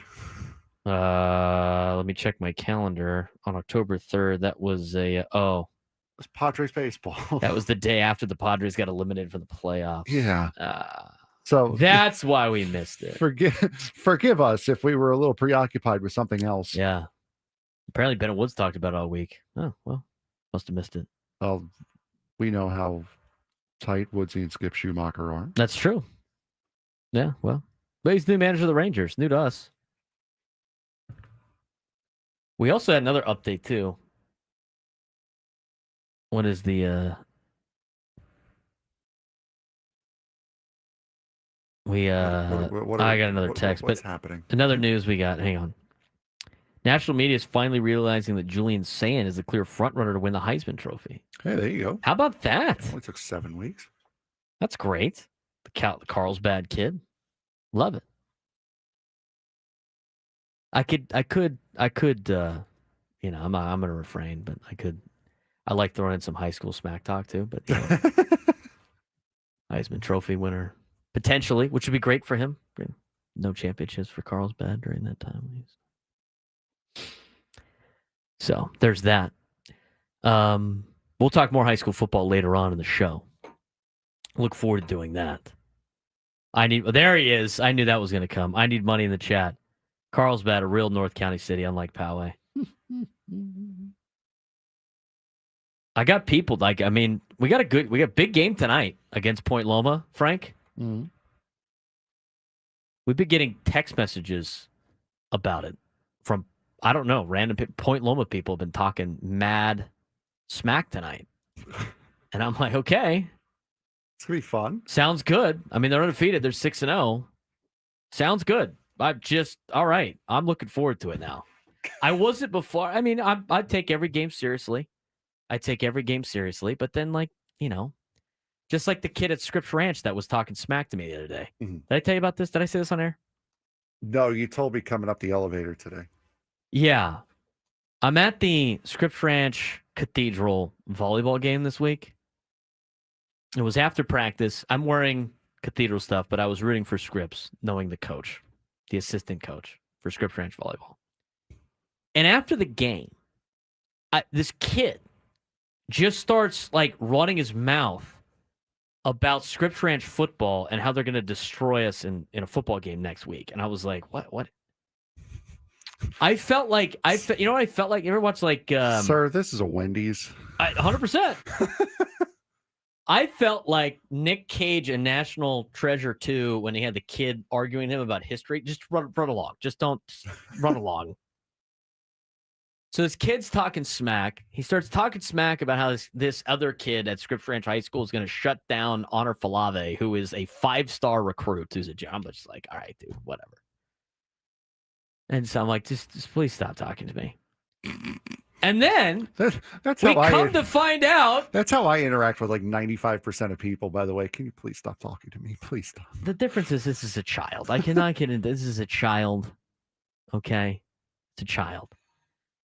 And then this guy keeps continuing to run. I'm like, bro, I live in Scripps, dude. I just relax. Relax. I find out the kid is my across the street neighbor. He didn't even know. I'm just like, okay, well, this is going to make next week even more interesting. Then. I just don't poke the bear. I mean, just don't poke the bear. This is why you don't talk ass, man. Because you never know. I just like... You never know if your neighbor is one of the coaches and is about to TP your house after the game is over. You never know when that's going to happen. Don't poke the bear. Don't do it. I mean, I don't, I'm already excited to, every game, we're excited to go out there and play. Don't give me any more motivation than I already need. And so I guess Point Loma has been running their mouth. And now Scripps Ranch is running their mouth. All right, sounds good. We're locked in. I'm locked in. I'm ready to go. Don't poke the bear. Just don't. We made that mistake last week against De La Salle. And I was like sitting there watching us poke the bear. And I'm like, why are we doing? Don't do this. Stop it. Stop it. Because in this day and age, like high school kids like to just get super excited. And it's kind of a weird thing of like, let the kids be kids. But at the same time, you're like, this is not going to end well for us. I just thought of a perfect drop that I'm going to need to have for Monday. Congrats to RB. Nate Taylor smoked DC last night, 30-0. Love it. But the thing is, like last weekend's De La Salle is one of the best programs in the country. And I'm sitting there like respecting everything about it. And we have kids that like get super excited, like kids do. I mean, they're teenagers. They don't know they're better. I'm sitting there and some of our guys trying to do the intimidation thing. And I'm just like, bro, it's not going to work on these guys. It's not going to work on them. They don't care. They don't care. Sometimes everybody else does it to them too. And you know what they do? They just beat their ass. That's literally what's going to happen. And sure enough, that kind of happened. Sometimes you need to learn the hard way. True. And by the way, but we'll find out tonight. I want to get this out of the way because we're going to do our high school football report at the end of the year. What do we got here? I want to apologize. Okay. Every single Friday of the high school football season, I have worn my Olympian class ring. Did you not wear it when they played Otay? No, I wore it. I didn't wear it last week because they were on bye. Okay. They're playing Castle Park tonight. I am sans ring. I forgot, and I just remembered now, and I feel like a dope. So you're gonna lose to the Fighting John Foxes. I'm gonna apologize right now to Olympian football that Frank Marchese, the alumni, has let you down. I did not. You have the built-in excuse. I do. Yes. My built-in excuse is I'm an idiot who doesn't think things through all the way. And I thought to myself yesterday, because I put it in a drawer, said, let me because I only wear it once a week. I don't need it to be out all the time. I thought to myself last night before I went to bed, I'm like, let me take this out so I remember to wear it tomorrow. And I forgot. I didn't Olympian, take it out of the drawer. Poor guys.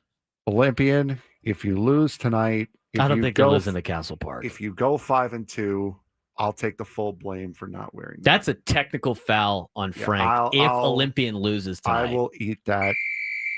Have to. I will eat that foul I'm extra fired up for this game now. I'm extra fired up. That's all I needed. Just a text message. I'm ready to go. I mean, I already get it comes with the territory. Coaching at my high school because everybody here in town hates us, which is fine. It comes with the territory. I get it. Don't give me any more incentive to go win. I'm ready to go. 2011, Rod. Olympian wasn't a school in 2006. 2006. Rod just called you old. My apologies to anybody that was class of 06 anywhere in high school. That's more of a joke to Frank than anything else. Juan is mad because Cathedral stole all his Pop Warner friends from him, and he's still salty. You should have joined the evil empire, dude. Just join us. It's better that way. It's better that way. No, don't start with the uncle stuff with me. Don't start with that. Unc Marchese. And now my...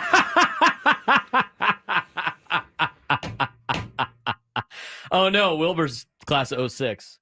I just got a text from my mom calling me an idiot for forgetting the ring. Yeah, you are. After I just offended you in the last segment. Yep. Saying that you're more mentally stronger-willed than LeBron James. You come in calling me an idiot for forgetting the ring. God. Did you wear yellow shorts today? I did not wear yellow shorts today, and I'm not falling into that trap. I have upset a lot of class of 06. Rod graduated the year I was born. That's going to make him feel old. I'm poking the bear of the audience at the same time. All right. Let's lock into this Yu Darvish situation, okay? Yes. So the Padres signed a Taiwanese pitcher yesterday. International signing of 18-year-old right-handed pitcher Lan-Hong Su from Kaohsiung, Taiwan. Su came to Petco Park earlier in the week to tour the facilities and meet members of the Padres front office. His visit was highlighted when he met Padres starter Yu Darvish. According to Su, I chose to wear number 11 because it's the number that Yu Darvish wears. I've always admired Darvish for the way he competes, his pitch quality, and his dedication to training and consistency and hard work every day. I hope to follow his example and continue learning from players like him. The San Diego Padres have agreed to terms with Taiwanese right-handed pitcher Lan-Hong Su. President of Baseball Operations and General Manager A.J. Preller announced today.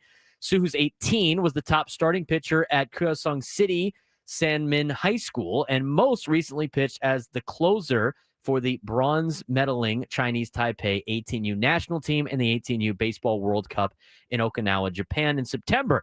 6'2", 155-pound right-hander finished the tournament with a 2-0 record, a 2.46 ERA, opponent's average of 192, 1 extra base hit allowed, and 14 strikeouts to 3 walks across 5 appearances. The organization talks about how they're excited to add him, and it says, I chose to join the Padres because I was impressed by the team's environment, competitive history, and development system. Throughout the recruiting process, I really felt that the Padres valued me and believed in my potential. Yu Darvish had a major impact in bringing this kid to the Padres. It's great to see.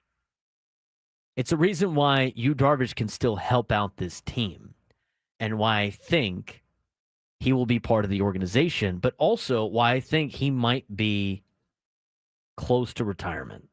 I would not be surprised if he does retire. I would not. I think a lot of things point in the direction of that being the case.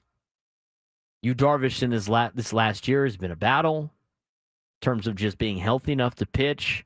He had a rough outing against the Cubs. And even though a lot of people think, well, how is he going to leave the money on the table? The reality of the situation is he's already done it.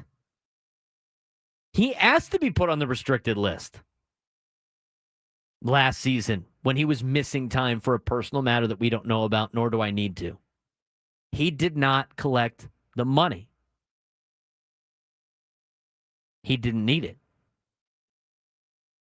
He's not going, he is probably going to let it sit there. So I think he could potentially work out I think this is not me talking to anybody in the organization. This is me poking around. I think a lot of people and outlets have mentioned the potential retirement of Yu Darvish. This is just kind of my guess of what I think could potentially happen. If I had to make a guess. Not really in the guessing business. If I was, you wouldn't know who I was because I would be making a lot of money on my guesses. But for me, I can see a situation in which Yu Darvish and the Padres come to some sort of agreement where he gets some of the money that he's going to give up in retirement as to be a member of the front office to help Hideo Nomo out in the front office and help his recruiting, because a lot of young pitchers from Asia value Yu Darvish and love what Yu Darvish has done. They grew up idolizing him and watching him pitch. I think some of that probably be said with some of the other great Japanese players that we've seen come over to the United States in recent years. And I think there's a value for him to be part of this organization. It doesn't sound like he's going anywhere. If, in fact, he retires, it sounds like him and his family like it here. He's got young kids. He's got a kid that's a senior locally in town. I think it's setting up perfectly for him to potentially transition in the front office. I think he obviously has to make a major decision here, and I'm sure the Padres will respect whatever decision he decides to make. It's his right. They have him under contract for the next 3 seasons. If he wants to pitch, he has the right to pitch. I don't think they're going to DFA him and then guarantee you have to pay him. But it's an interesting deal. I could see them doing something like that, Frank. Absolutely. And Darvish is already been very, very good for this organization as far as recruiting Japanese players. And you also have Hideo Nomo, who I believe is still in the front office for the Padres. So it's not unheard of. And I think there comes a point where he's kind of hit a crossroads these last couple of years. He's had shortened seasons because of whether it be injury or whether it be what's his personal the personal time he took last year. You can't play forever, and you got to find somewhere to go afterwards, something to do afterwards. And if you want to stay in the game, great. I think this is the perfect avenue because he's not even gone to that ambassador role yet, and he's already bringing guys in. So I think it 100% would make it's a good fit for him. It would make 100% sense for him and the organization if he wants to do it. That's the key. If he wants to do it, I would say if I were the Padres, I'd tell him the door's open. You have a job here for as long as you want. I'd agree with that. I mean, he was part of the recruiting pitch for Sasaki and for Shohei Ohtani, and just because the Padres didn't get them doesn't mean that he's worthless, as a lot of people like to emotionally react to. I think he has definitely he's a major asset to the Padres. I mean, even like just being at spring training like Trevor Hoffman does and working with the young pitchers every once in a while is a major asset, in my opinion. I mean, think about what all the players and all the pitchers that have said working with you. What do they always say about the staff? They always compliment Yu Darvish. Yep. And what he brings to them from a scouting standpoint, changing pitches, pitch grips, all that stuff. They all learn a ton from Yu Darvish. I mean, he can work with a lot of players. And it's cool. I think he's got a spot here. And in a place that he has played the same amount of years as he did in Texas. 833-288-0973, 833-288-0973. When we come back, we will talk about the Aztecs and Nevada. We'll take a look at the games that impact the college football playoff race as we continue here in the noon hour on San Diego's number one sports station, 97.3 The Fan.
All guests on 97 The Fan join us via the David P. Shapiro Fan Hotline. Facing criminal charges, trust David P. Shapiro criminal defense attorneys helping clients can regain control since 2010. Visit davidpshapirolaw.com. He's Frank Marchese. I'm Braden Surprenant. This is the Braden Surprenant Show, live and local each every day from 10 to 2 on San Diego's number one sports station, 97.3 The Fan. Let's talk about this weekend in college football. We're going to talk about the Aztecs first, then we'll get into the other games that are impacting the college football playoff race. Should be a fun weekend in college football this weekend. A lot of great games out there. I will be sweating through a TCU Kansas State game at this exact same time I'm calling USD volleyball against Oregon State. Somebody say a prayer for me. That's not fun, ever. In a place where the Frogs don't do very well. Now, the spread has changed. The spread has changed, Frank. Frogs now favored by 2.5 on the road. Kansas State's running backs out. There you go. By the way, I want to change my Arizona State pick. Sam Levitt's not playing. Oh, he's not? He's not playing. Huh. Sounds like he's not playing. Well, too bad. He has been knocked down to doubtful.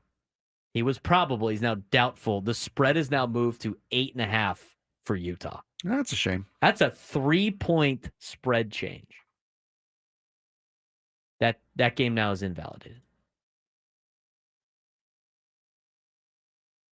I'd say I don't make the rules, but I do. So That's a shame. Why? Because you took Utah? No, we all took Arizona State. We did. We're all, if we're hanging an L, we're all hanging that L. That's perfect. Sounds good. Or we can all hang a win. 8.5 is now the spread in that game. All right, let's talk about the Aztecs. Aztecs got Nevada. This will be the 16th time. This will be the 17th time that these two teams have met. No really guarantee that they're going to meet again after this potential year. San Diego State still favored by 7.5. It's a 7:30 kick on CBS Sports Network. 10 meetings since 2014. They're perfect. They're split evenly 5-5. 5 of the last 6 games have been decided by fewer than 7 points. Maybe we should have taken Nevada plus 7.5. Most recent meeting, 2023 at Snapdragon Stadium. Nevada upset San Diego State 6-0, ending a 16-game losing streak and marking one of San Diego State's lowest points offensively. That shutout loss was a turning point leading to Brady Hoke's, quote, retirement. Aztecs 4-1, 1-0 on the Mountain West, 7.5-point favorite this week, led by head coach Sean Lewis, who's brought tempo and energy to the offense, coming off a strong start and looking to prove that they can dominate teams they should beat. Nevada only win is against Sac State. They won 20-17. They're 1-4, but a lot of their games have been competitive. They just can't finish, and they turn the ball over like crazy. 14 turnovers for the Nevada Wolfpack this season. They actually lead the country in giveaways, and not the fun kind for fans that go to the games. Those are fun giveaways. They're not giving away bobbleheads. Give it away, give it away, give it away now. Quarterback situation's interesting. Chubba Purdy, who's the brother of Brock Purdy. Fun fact, his name is actually Preston. He was nicknamed Chubba because he weighed 38 pounds at 1 year old. He went on to say, thank the Lord I trimmed out to get the nickname Chubba. I called him Chuba yesterday because I think of Chuba Hubbard, but his name's Chubba. He started the season at quarterback, 40 for 77, 494, 1 touchdown, 8 picks. 1 touchdown on the year to 8 interceptions is crazy. He got benched against Fresno State after 2 interceptions. They put in Carter Jones to replace him. He was 11 for 16, 121, 2 touchdowns, and 1 interception. Head coach Jeff Choate won't name a starter. Coate won't name a starter, but San Diego State expects Jones to start. Coach said multiple guys are going to play. Sean Lewis said Jones has playmaking ability. Will be ready for both. Top playmakers for the Nevada Wolfpack: Marcus Bellin, 15 receptions for 193 and a touchdown. Jordan Brown, 13 for 164. Jet Carpenter, 13 for 113. Purdy also leads the team in rushing, so that's an interesting factor. Caleb Ramsor and Herschel Turner share carries. They both are about even in terms of rushing yards this season. Overall, the defense is middle of the pack for the Wolfpack. 82nd in scoring defense, 74th in yards allowed. They have 13 sacks on the year. Dylan LaBarbera has 3.5 sacks, 42 tackles, and 10 for loss. Edge rusher Jonathan Maldonado's got 3.5 sacks, and they lead the charge defensively for the Wolfpack. In the secondary, Edward Rambo, 6 pass breakups, and E.J. Smith, the linebacker, has 2 picks. Special teams rise. Joe McFadden, the kicker, is 9 for 12 on field goals. He has a long of 45. Bailey Ettridge averaging 43.7 yards on the punt. He's got 10 points inside the 20. And that's your scouting report on the Nevada Wolfpack. Frank, this game in particular is interesting to me because of the X factor that is Carter Jones. Carter Jones replacing Chubba Purdy. That's a different change that they have to prepare for. I think that puts Nevada in a little bit better of a sense, and I think they're better than the 1-4 record that they have if they can limit the turnovers. But as of right now, it sounds like under Coach Coate that they've not been able to do that in their existence with Coach Coate at the helm of Nevada. San Diego State needs to create turnovers and not let Jones get comfortable in Reno, and I think San Diego State should be able to cover the spread. I mean, I handled them pretty well with Middle Tennessee in college football 26. I don't know. That was in Reno as well. So we'll let the Aztecs know what your game plan was then. I'll give them my game plan. Yeah. No, I think it is certainly something different that they have to prepare for. We heard Trey White on Wednesday allude to that they know they're not getting their normal starter. They're going to be getting a guy who's going to be giving them a different look, some different options that they have on offense and different things that they could do. But I think this should be, for what the Aztecs have done, and as I said yesterday when we were making our picks, this is not a team that has just been beating teams. Aside from the Northern Illinois game, this is a team that has been manhandling teams. They've put up 40 points in all, 30 plus points in all their wins, 40 plus in 2 of the 4. Their defense has been incredible this year. To hold Cal to nothing, to hold Colorado State to 24. I mean, those are big defensive games for them as well. This is a game, first Mountain West Conference game of the year. This is going to be a test for San Diego State to show that, yeah, the non-conference games were not a fluke. We are here. We are going for the last Mountain West championship we have a chance to get. And I think they're going to have to put their best foot forward, and I think that they are going to do that. I think so too. Now, here's the deal. I mean, you said aside from the Northern Illinois game, well, what about the Washington State game? I mean, the 2 games they played on the road have been a lot different than the games that they played at home. I was talking about just the wins. I know, but still, the team has dominated teams at home. They have not played well on the road. No, they have not. The not. defense played well against Northern Illinois. I mean, you can't, just because the game was 6-3 doesn't mean that the defense didn't play. The defense played outstanding against Northern Illinois. But the offense on the road has been very, very bad, which is interesting because, like, teams that can usually run the football do well on the road. Teams that can run the ball and stop the run. San Diego State is proving they can run the football.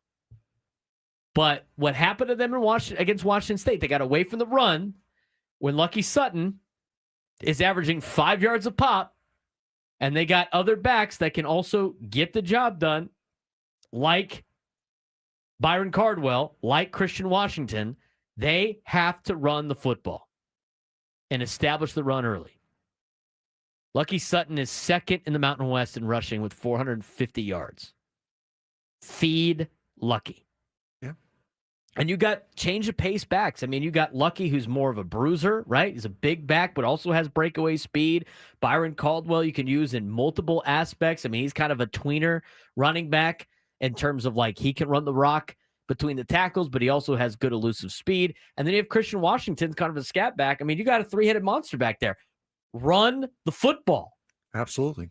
100%. And for that Washington State game, if they go on and if they exceed expectations, if they win the Mountain West this year, they are going to look back on that Washington State game as the punch in the mouth that they absolutely needed to get this season going, because they have looked like a completely different team ever since that Washington State game.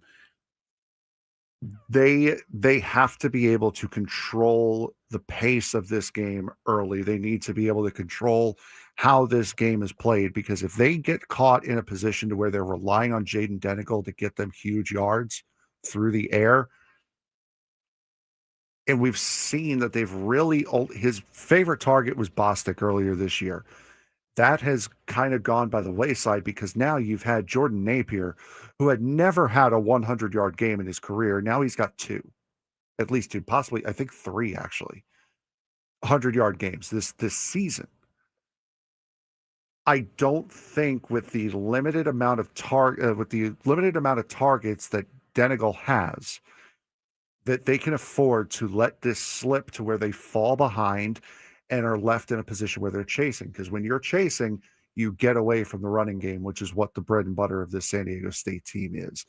They have to be able to control what is going on. They have to be able to control this game, and that starts with establishing the run early and that defense making big stops early in the game. Like you said, the most attempts out of all the players in the Mountain West, 88 attempts on the ground, 450 yards. He's averaging 5.1 yards a carry, averaging almost 100 yards a game at 90 yards a game. And his long is the shortest out of all of them in the group with 17. I mean, he's pounding the football. 5 touchdowns for Sutton this year. If they continue to feed Lucky Sutton, the good things are going to happen for the San Diego State Aztecs. Hang on to the football and give it to Lucky. And then when you got to give Lucky a break, it's Byron Cardwell, it's Christian Washington. Don't force plays against Nevada. Don't let him be in the game when you're on the road. And San Diego State should be able to cover the 7.5-point spread against the Wolfpack and improve to 2-0 in the Mountain West. That will be at 7:30 on Saturday on CBS Sports Network. We'll talk about the results of that on Monday. When we come back, what else is going on in college football? The biggest games in college football when we come back that impact the college football playoff race on San Diego Summerwood Sports Station 97 through the Fan.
Actually, this hour on 97 to the Fan is brought to you by U.S. Wellness Meats. Overwhelmed by processed foods, U.S. Wellness Meats offers an all-natural alternative. 100% grass-fed beef, pork, poultry, wild-caught seafood, and more shipped free from family farms. Get 20% off your first order at uswellnessmeats.com. We have some news that is Padres related, Frank. Yeah, not great news. I'll say that. Well, not for somebody's bank account. From Major League Baseball, San Diego Padres infielder Jose Iglesias has received a 1-game suspension and an undisclosed fine for his unprofessional conduct towards Major League umpires as they exited the playing field following Game 3 of the National League's wildcard series at Wrigley Field on October 2nd. Pending an appeal, the suspension of Iglesias will be scheduled to begin on his first day as an active player on a Major League roster during the 2026 regular season. If Iglesias elects to appeal, then the discipline issued to him will be held on abeyance until that process is complete. In addition, Padres infielder Xander Bogaerts has received an undisclosed fine for his conduct towards umpires during the following Game 3. Go Aztecs has a good question. What about the unprofessional conduct of the umpires yelling back? I read you literally the entire article. Yeah. What about the umpires? No. They didn't mention the umpires. Oh, because they're protected all the time. Yeah. And they can do whatever they want. Yeah. Yeah. And they're never held accountable as much as we like to pretend that they do. That's terrible. Yeah. It's terrible. No disciplinary action for the umpires. Nope. Like, oh, yeah, they're also lousy. They're going to be suspended from these particular games. No, this is why fans don't like umpires. They do it to themselves. Yep. They do it to themselves. I can't give them the benefit of the doubt if they protect them all the time from the benefit of the doubt. Remember when baseball got super upset when they didn't have Terry. Remember that whole deal? Mm-hmm. Oh, this is in the jackpot, Terry.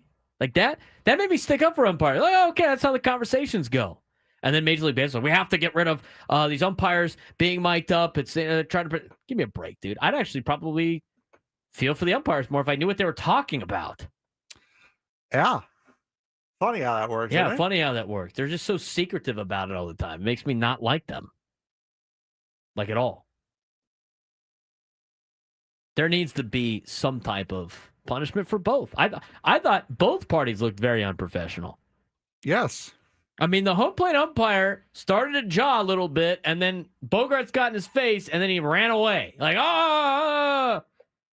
not protected anymore. Oh, no, it's the consequences of my actions. Yeah, God forbid the umpires ever have consequences. I'm so tired of hearing from it. Well, they go through a very difficult review process. Give me a break, dude. Give me a break.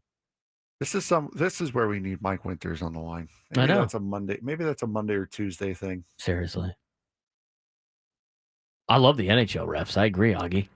I would see on the mic. They're saying, "You but shut the. I'd rather have that. I'd appreciate it more. See, this is where I would love to say the line of "I'm blind, I'm plump. I want to be an ump, but I know an ump, and he's not blind, nor is he plump, and he's actually a really nice guy." So I like Mike Winters. He's a great guy. He's a great guy. He is a great guy.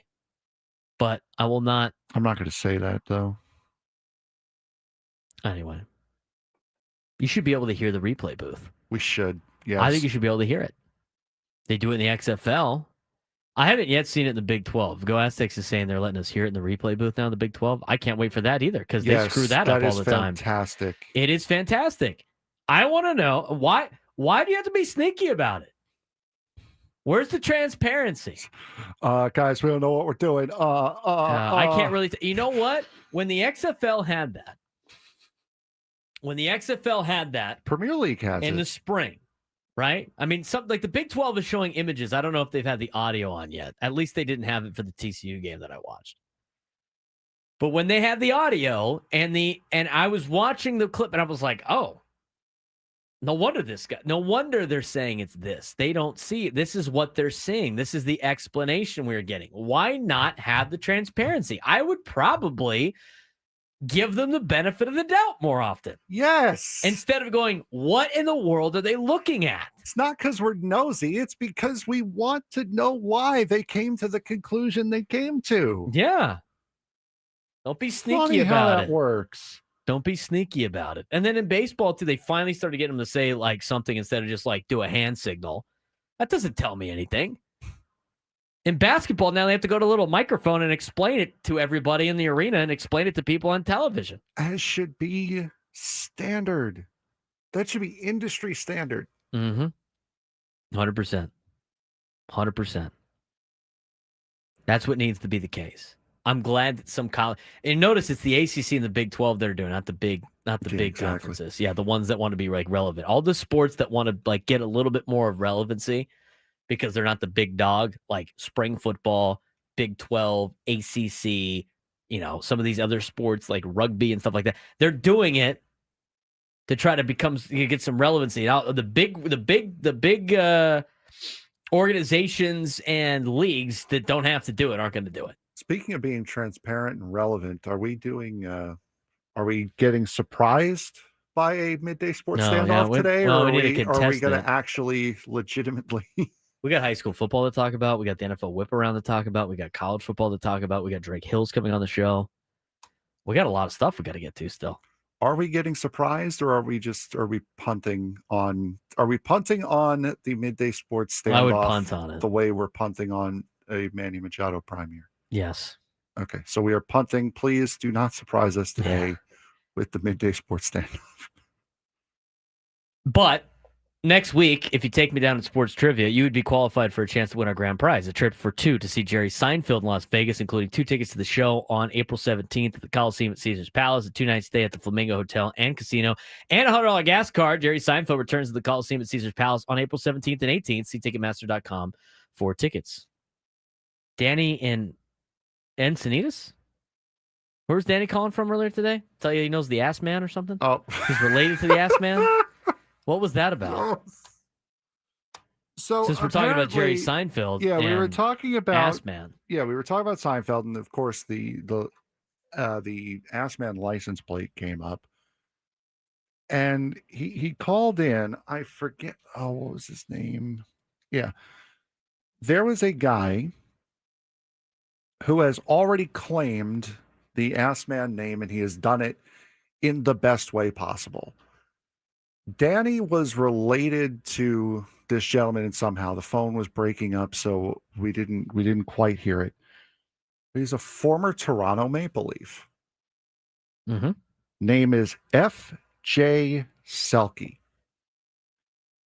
And I'm looking at a picture right now. Etched forever in the Stanley Cup trophy as a member of the 1944-1945 Toronto Maple Leafs. F.J. Selke, parentheses, Ass Man. It's true. I think F.J. Selke wins any claim to that word, that name, because it's engraved in the Stanley Cup. And I don't think anyone is going to top that. He's got an award named after him, too. He does. He has a Selke Award, yep. Sometimes the road less traveled is less traveled for a reason. You double dipped the chip. You dipped the chip, you took a bite, and then you put it back into the dip. It's like you put your whole mouth in the thing. Now, here we go. Here's another one for our... Shrinkage? No, not that. Shrinkage on the sausage casing for New York Mike? We got him. We haven't done our lunchtime hour bite down in a while. True. Is it double dipping if you flip the chip? Yes, apparently it is. I understand biting the chip. You don't want to and do putting that, the same bit in the chip. That's wrong. I think if you're with your That's family, just I think messed if you're up. with your family, it's okay. I wouldn't do that with other people. Correct. But if you flip the chip to where you're holding the end of the chip you bit and dipping the clean end into it, is that double dipping? I think that's for I think you could do that with amongst family members. Okay. I wouldn't do that on a date, Frank. No, I wouldn't either. It's like putting your whole mouth in. I'm just asking. I'm asking questions here because Just, that's what we do on this show. We ask questions. Full chip bite every time. I mean, I'm a recovering fat guy. I don't know any other way to eat a chip other than a There full you go. bite. But Now here's one that a Seinfeld thing popped up in my head when I was driving back, when I was taking the rental car shuttle back to the airport in Oakland. There was a family from San Diego who actually lives in Point Loma. The kid was wearing a little Point Loma Nazarene shirt. And they're like, are you going back to San Diego? No, we just got here to San Francisco. Well, then why are you going back to the airport? She was like, they're out of rental cars. They didn't have any rental cars for a reservation. I immediately thought about the Seinfeld thing of the taking of the reservation is not the problem. It's the holding. The holding of the reservation. I made the reservation.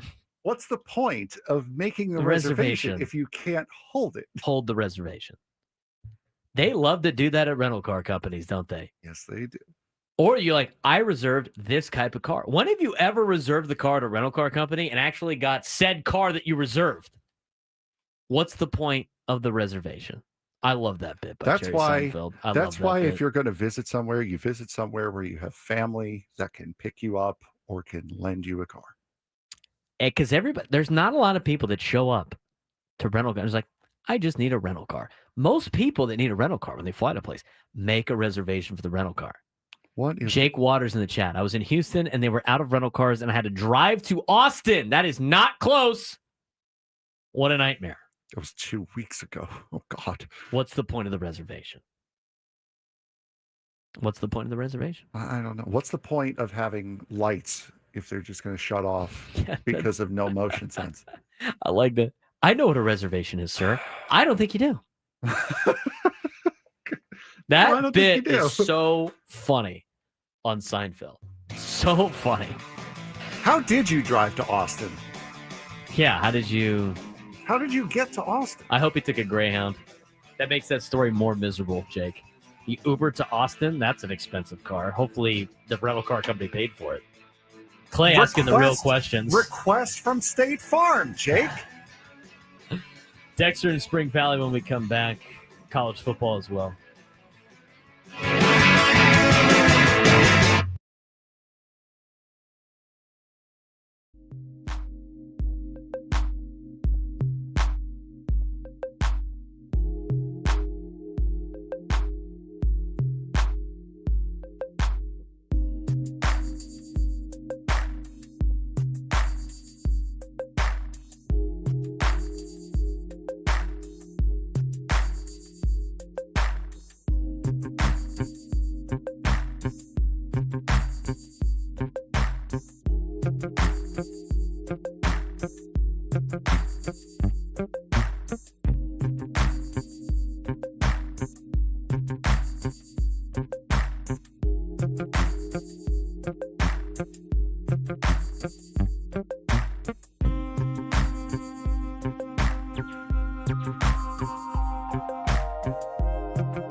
Now I'm sitting back here just quoting Seinfeld the whole time. The other one that we talked about off air that Frank and I talked about is the Braden Surprenant show live and local each every day from 10 to 2 on San Diego's number sports station 97 through the Fan. And this hour on 97 through the Fan is brought to you by IHOP, introducing the IHOP value menu where all your breakfast faves are just $6 each every day. Where else can you get a big filling sit down breakfast for only $6? Go to your Happy Plates with the $6 IHOP value menu. Available every day at IHOP, $7 in some locations. We were talking about some of the other great Seinfeld episodes. And, of course, we talked about the one where George Costanza goes to the bathroom and takes his shirt off, and then he took his glasses off and then forgot to put a shirt back on at a party. I mean, just some crazy stuff on that show. It's fun stuff, though. Fun stuff. Anyway. 833-288-0973. 833-288-0973. We got to get to the NFL whip around. We got to talk college football, and we got to get to high school football, all before Drake Hill's at 135. What, do the whip around now since it takes the most time? We're going to do that after we talk to Dexter from Spring Valley. Dexter, what's going on, man? Hey, well, what's the deal with pre-foam soap? I mean, have we lost our ability to just take soap, rub our hands together and make our own foam? I mean, my God, people, what's the deal? Dexter with his own Jerry Seinfeld impersonation. I love it. That was perfect. Let's get to the NFL whip around, Frank. I don't know if Dexter had anything else he wanted to say, but I think we end That's on a drop high. mic. That's a drop mic moment for Dexter right there. That's an end on a high. End on a high note. All right, Frank, we got a lot of games in the NFL. Do you want to talk about last night's game real quick? Holy cow, the Giants beat the Eagles. Wow. The Eagles might be mid, dude. Well, I told you, I've been telling you that all year. But how? Cam Scatterbo is a menace. So when you score a touchdown, yeah, there it is. Yeah. You get 7 points, and then we had more of those than the other team. That's how the Giants won. Cam Scatterbo is a menace. He's a menace right now. He is an unbridled menace. There was like 2.5 minutes left in the game. Jackson Dart's pretty good too. And you wanted Arch. I want it to be clear that everybody here that Frank was pissed off that the Giants drafted Jackson Dart because Arch Manning was next year. How's that looking for you? I reposted. And that is why you are not a general manager. I reposted my tweet from draft night saying how stupid it was to draft Jackson Dart and that they should have thrown in the towel. I retweeted it last night as a formal apology to Jackson Dart. I was unfamiliar with your game, sir. Yeah, Nate Taylor, by the way, congratulated you on the win for the Giants, and you didn't even acknowledge it. Who else was in that text? Who else was in that message chain, bud? Yeah. That was you. He was congratulating you, not me. I'm not a Giants fan. But you were there too. How am I supposed to acknowledge it? You didn't acknowledge it either. He was talking to you. He wasn't talking to me. You did not acknowledge He was not. it either. No. Don't try to spin this on me. I'll even pull it up. No, he did not. I'll pull it up. Braden responded. My rear end, he responded. No, I'll pull it up. Congrats, Frank, on your Giants. No, I know. Dart had a great game. Liked by the Braden Surprenant show. That's me. So I did technically respond to it. You didn't do anything. He was talking to you. He was not talking to me. He did not say congrats, Braden, because I'm not a Giants fan. He says congrats, Frank. I responded with a little heart, little like, because Nate's my boy. And Frank said, no, I'm not going to respond. My Giants are 2-4 now. We're the big deal. No time to acknowledge Nate Taylor in the chat, who took time out of his evening to congratulate the Giants on a big win over the Eagles. That is a foul. That is a foul. He draws the foul. Did you go look it up? Did you notice that I liked the thing? And it wasn't just like right now. I did it back like last night. Yeah, I'll eat that. I'll eat that. Yeah, you're going to have to wear it. Let's move on to the future games before you get yelled at again. I will 100% eat that. Okay. The 3-2 Denver Broncos taking on the 0-5 New York Jetropolitans. Oh, the Jets. Broncos favored by 6.5 in this game. In London, by the way. I'll take the Broncos in that game for sure. I think for sure. Anyone who has half a brainstem would be taking the Broncos. It's the Jets. It's the Jets. Jets running back Breece Hall will be held to one or fewer receptions. Jets throw to their running back 26% of the time, fourth most out of any team. But the Broncos' man-heavy defense allows for a lower rate of targets to running backs than any other team. Sure, I'll buy it. Okay, cool. The 2-3 Arizona Cardinals taking on the 1-4 Indianapolis Colts. This begins the time for the game time starts for normal people. Colts 7.5 point favorites. Let me know how the Jets game goes. It's your week to watch them. No, it is not. You have to watch all the New York teams this week.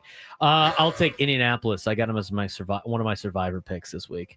Colts will average 4 yards per carry, under 4 yards per carry. Cardinals defense pretty good. They have allowed the lowest EPA per design carry this season. That could put a real strain on the run-heavy Colts offense. They're still not stopping Jonathan Taylor. I will sell that. Colts will dismantle the Cardinals to continue their fake goodness with Indiana Jones. Over under half a Cardinal player dropping the ball before the end zone. I'll take the under. Maybe they learn their lesson. If it's the over, just end the season. They should just all pack it up and get ready for next year. 3-2 LA Chargers taking on the 1-4 Miami Dolphins. 3.5 point favorites are the Chargers down in Miami. I'll take the Dolphins plus 3.5 because the Chargers struggle there. That's the only reason. The Chargers are flat out just way better than the Dolphins. They might edge one out against Miami, but they suck in Miami. This is also a how much do you like Mike McDaniel's kind of game for the Miami Dolphins. Chargers running backs Hassan Hankins and Kamani. Sorry, that's just me misreading it. And Kamani Vidal will combine for 150 or more yards. I think so, because I think they're going to split carries this week. They were both major pickups in fantasy football this week.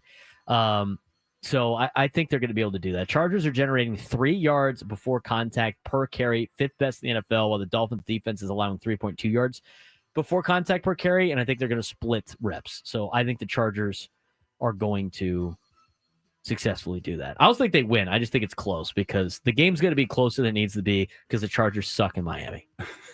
3-2 New England Patriots versus the 1-4 New Orleans Saints. Pats favored by 3.5. Sorry, a lot of home dogs this week. I got distracted from Nate Taylor saying "squish the fish." Pats Saints. Who do you got? I got the Patriots. I think Drake May has a big day. I think Stephon Diggs has a big day too. So you'll buy that Diggs will continue his hot streak and record 80+ receiving yards. I think it's 79, so no. Just kidding. I'll buy it. I'll buy it. Moving on. Cleveland Browns at 1-4 going up to Heinz Field to take on the Pittsburgh Steelers at 3-1. Steelers favored by 5.5 at home. That is a lousy division. Steelers are also fake good, by the way. I want to make that known. They're fake good. I will take the Steelers in this game. Steelers edge rusher Nick Herbig will have multiple sacks. On Dylan Gabriel? Yeah, absolutely. The 2-2-1 Dallas Cowboys taking on the 2-3 Carolina Panthers. Cowboys favored by 3.5 in Charlotte. I am taking the Carolina Panthers. You want to know why I'm taking Carolina Panthers? You want to know why I'm taking the Carolina Panthers? Because ask me why I'm taking the Carolina Panthers. Why are you taking the Carolina Panthers? Because last night when the Eagles lost, our friend Perez just was insufferable to Crumb. Insufferable. He had been waiting for this moment. The Cowboys-Eagles rivalry, it got to such intense levels. Crumb told him to shut up multiple times, and the bit was over. He was tired of listening to it. It was insufferable about how the Eagles have lost 2 games in a row and have lost to teams that have Jackson Dart at quarterback. And who did they lose to the other day? I don't even remember. It was Denver, wasn't it? It was Denver. Yeah, they lost to a team that was quarterbacked by Bo Nix and Jackson Dart, and it just kept continuing and continuing and continuing. And Crumb said, "Get me out of this group text. I'm serious, man. It's ridiculous." He might have to eat crow on Sunday. I think Carolina's going to beat the Cowboys, and if the Cowboys lose, it's Perez's fault. He didn't know when to stop, Frank. He didn't know when to stop. He was going too far. It was getting out of hand. He said multiple times, "Okay, I'm done." And then it just kept going. So that is why the Panthers will beat the Cowboys on Sunday. Poor ketchup guy. Yeah, I agree. Whoever starts at running back, be it Dowdle or Hubbard, will catch 5 or more passes, tying Hubbard's season high. And 2 more than Dowdle's. I'll buy it. Sure. Okay. The Cowboys defense is dog, you know what. Second best game of the week as far as records are concerned. The 3-2 Seattle Seahawks taking on the Jacksonville Jaguars, who are 1-4. Despite this, and despite beating Kansas City at home on Monday Night Football, Jacksonville is a 1.5-point dog at home. Who's They're playing Seattle? Yeah. I got Jacksonville. I'm taking Jacksonville as well. The Seahawks unleash one quarterback, Jack. Oh, for God's sake. Are you okay? Sam Darnold. Unleash quarterback Sam Darnold and have him throw 40 pass attempts. I think Jacksonville's going to win, so I think Seattle's throwing the ball. Yeah. There you go. 3-2 LA Rams taking on the 1-4 Baltimore Ravens. Ravens 7.5-point dogs at home. That is crazy. I'll take the Ravens to cover. I know the Ravens are in a bad spot right now, and I know the Rams are expected to blow them out. 7.5 is a large number. I mean, yes, that Baltimore's got to have more pride than that, I would imagine. Their defense isn't very good, though. You know what? I'll take the Rams minus 7.5. The Rams will complete multiple 40-plus yard passes. I'd buy that. There you go. This is like the must-start week for like all Rams players, according to fantasy football experts. The 1-4 Tennessee Titans taking on the 1-4 Vegas Raiders in Las Vegas. Raiders are favored by 3.5. That's a lousy game. You think? This is why we told everybody, if you needed a Sunday to do a honeydew list or to go hang out with somebody else, this is the Sunday to do it. Oh boy, Titans and Raiders are both bad. I mean, the Titans were gift wrapped a win last week. I'm going to take the Raiders. No Raiders. Crosby will record multiple sacks. Yeah, I'll buy it. The Titans are garbage. 2-3 Cincinnati Bengals taking on the 2-1 Green Bay Packers. Packers by 14.5. That game's not even going to be close. I run away from those spreads. I couldn't. Joe Flacco is playing quarterback for the Bengals this week. He hadn't played. He just got there. They got nothing else. Just Packers. Would you say by 20? Packers by 18. So then you're selling. The 4-1 San Francisco Packers 49ers. will win by 20-plus points? Yes. No, I don't think so. San Francisco 49ers taking on the Tampa Bay Buccaneers. Both teams are at 4-1. This is the best game of the weekend. Tampa Bay favored by 3.5 at home. I want to go back to that Packers game for a second. This is what you need to know about Joe Flacco. Joe Flacco currently sporting a 27.6 QBR. that is even worse than Jake Browning's QBR, by the way. Manageable. Joe Flacco is replacing Jake Browning, and he has worse numbers than Jake Browning. And even after Green Bay's recent semi-skid, they were still one of the best teams in the league. Nothing even after all the hype that Clay and South Bay gave him. Poor Clay, dude. Guy fell in love with Joe Flacco.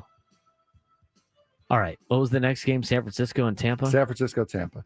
Tampa favored by 3.5. I'll take Tampa in this game just because they're home. Warner, who's playing that game, Purdy or Mac Jones? I don't believe they've said. If they have, I haven't seen it. Warner will lead the league in Week 6 combined tackles. I'll buy it. Okey-dokey. The final of the Sunday games, it'll be the 4-1 Detroit Lions taking on the Kansas City Chiefs. Chiefs favored by 2.5 at home. Why are they favored? The Chiefs? Yes. Because they're at home? Against the Lions? I mean, how bad the Chiefs have looked this year? That's now dropped down to 1.5, I think. But Kansas City. Here's the thing about the NFL spreads. Being home gives you a 3-point spread automatically. So the fact that it's under that means the Lions are slightly favored in that game. I'll take Detroit plus 2.5. Take a Detroit as well. There will be at least 24 passes. There will be at least a 24 pass attempt disparity between Goff and Mahomes. Yes. Mahomes will be throwing more because they're going to be down, and Detroit's going to be running the rock. Double dip on Monday night. We'll talk about Monday night on Monday. How about that? Okay. We have time to. Okay. We don't have time today to get through the other two things we got to get through. I'll stop reading. College football and high school football when we come back. A lot of big games throughout San Diego County. Plus, these are the important games that impact the college football playoff race. We'll get to it when we come back on the Braden Surprenant Show. San Diego's #1 sports station, 97 through the Fan.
All right, I got to get to college football.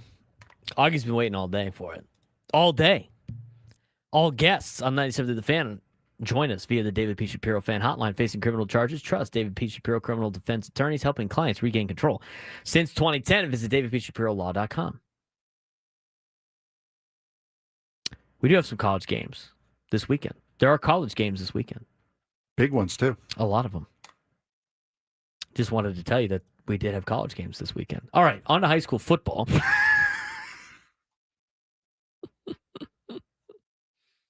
Augie's going to be so upset. So upset. This hour is also brought to you by your local Kia dealers. Visit kia.com to discover movement that inspires. All right, let's get to the high school stuff, and then we'll talk about college football. High school football tonight. We've got some good games throughout the county. Another massive Friday night across San Diego County. A lot of league races in play and a couple of cross-league games tonight as well. We'll start in the Avocado West League, where it's a heavyweight showdown in North County. Number 5, Carlsbad visit number 3, Mission Hills in a matchup between 2 of California's top 20 teams. Both teams are undefeated. Both teams are competing for an open division playoff spot. Mission Hills coming off of a big win last week against La Costa Canyon. For Carlsbad, quarterback Eli McNeil, who's a Cornell commit, has thrown for 965 yards and 16 touchdowns, with playmakers Travis Jeffrey and Ethan Meyerhoff combining for more than 600 yards through the air. The Lancers have been equally balanced on the ground with Ian Wall and Kai Brown, and their defense has been ferocious. Just 52 points allowed all season, led by linebackers Chase Harris and Dylan Sims. But Mission Hills has their own star power. Quarterback Troy Hune, who's bound for Penn State, is surrounded by big-time weapons. Myziel Quackenbush, Ryan McKenzie, Josh Gonzalez, and the speedy Braden Roberson. He spells his name wrong, Frank. That is our recurring bit. He definitely spells his name correct. But anybody that spells Braden differently than my first name, I say you spell your name wrong. That's the bit on that. Now, who is back from injury? Added running back Patrick Fleming, and the Grizzlies' offense is as deep as any in the section. Should be a fun one. Also in the Avocado West, number 7, San Marcos, 5-1. Visits number 4, La Costa Canyon, also 5-1. For both of these teams, this is a win that is, to me, honestly, this is an elimination game for the Open. Whoever loses this game is going to be on the outside looking in for sure. If San Marcos wants to fight their way to the Open Division, a win over La Costa Canyon is a good spot to be, especially since they still get to play the Discovery Bowl later in the year against Mission Hills. Another top 10 clash in the county. The Knights have been explosive since a week 1-point loss to Mount Miguel. Running back Samar Reese already has 1,150 total yards and 15 touchdowns, while quarterback Crete McKilly has tossed for 14 touchdowns himself. Zeke McIntyre and Ty Sagasser lead the way on both sides of the ball. La Costa Canyon counters with quarterback Quinn Roth, who's thrown for over 1,100 yards and 15 touchdowns, and dual threat standout Cody Herman, who's nearly matched that production in total offense this season. Mavericks defense, led by Ryan Scully, will try to slow down a San Marcos offense that's averaging 37 points per game. In the Grossmont Hills League, it's a marquee matchup between Granite Hills and Mount Miguel. Mount Miguel quarterback Jeremiah Loper has been outstanding with 1,561 yards and 17 touchdowns, spreading the ball to A.J. Logan and Brandon Arrington. For Granite Hills, quarterback Zach Benitez has thrown for 1,954 yards and 17 scores, with Noah Walker his top target. The Eagles secondary has 8 interceptions and will be tested by the Matador Air Raid. That will be a fun one out in the East County, Mount Miguel, and Granite Hills. Down in the South Bay, in the Metro Mesa League, it features Modern Day Catholic, who's 4-3 and 1-0 on a 4-game winning streak, taking on Otay Ranch, who is 3-4 now and 1-0 in the South Bay as well. Modern Day has shut out its last 2 opponents behind a defense that blanked Helix and Chula Vista. Crusaders use a 2-quarterback system with Jackson Munford and Victor Vonif, and receivers Diego Mendoza and Noah Cook provide big playability. Otay Ranch quarterback A.J. Lopez and running back Jaden Castillo lead the Mustang offense for Otay Ranch. Avocado East League action up in the North County. The Rancho Bernardo Broncos, we have a lot of parents of Rancho Bernardo Broncos in our chat. Shout out to you guys. Looks to stay unbeaten, hosting El Camino, who's 2-4 on the year. Quarterback Gage Weddle leads Rancho Bernardo with over 1,000 passing yards and 14 total touchdowns. And for El Camino, Gavin Wasserman has 1,100 yards through the air, targeting Omega Cruz and Micah Sega.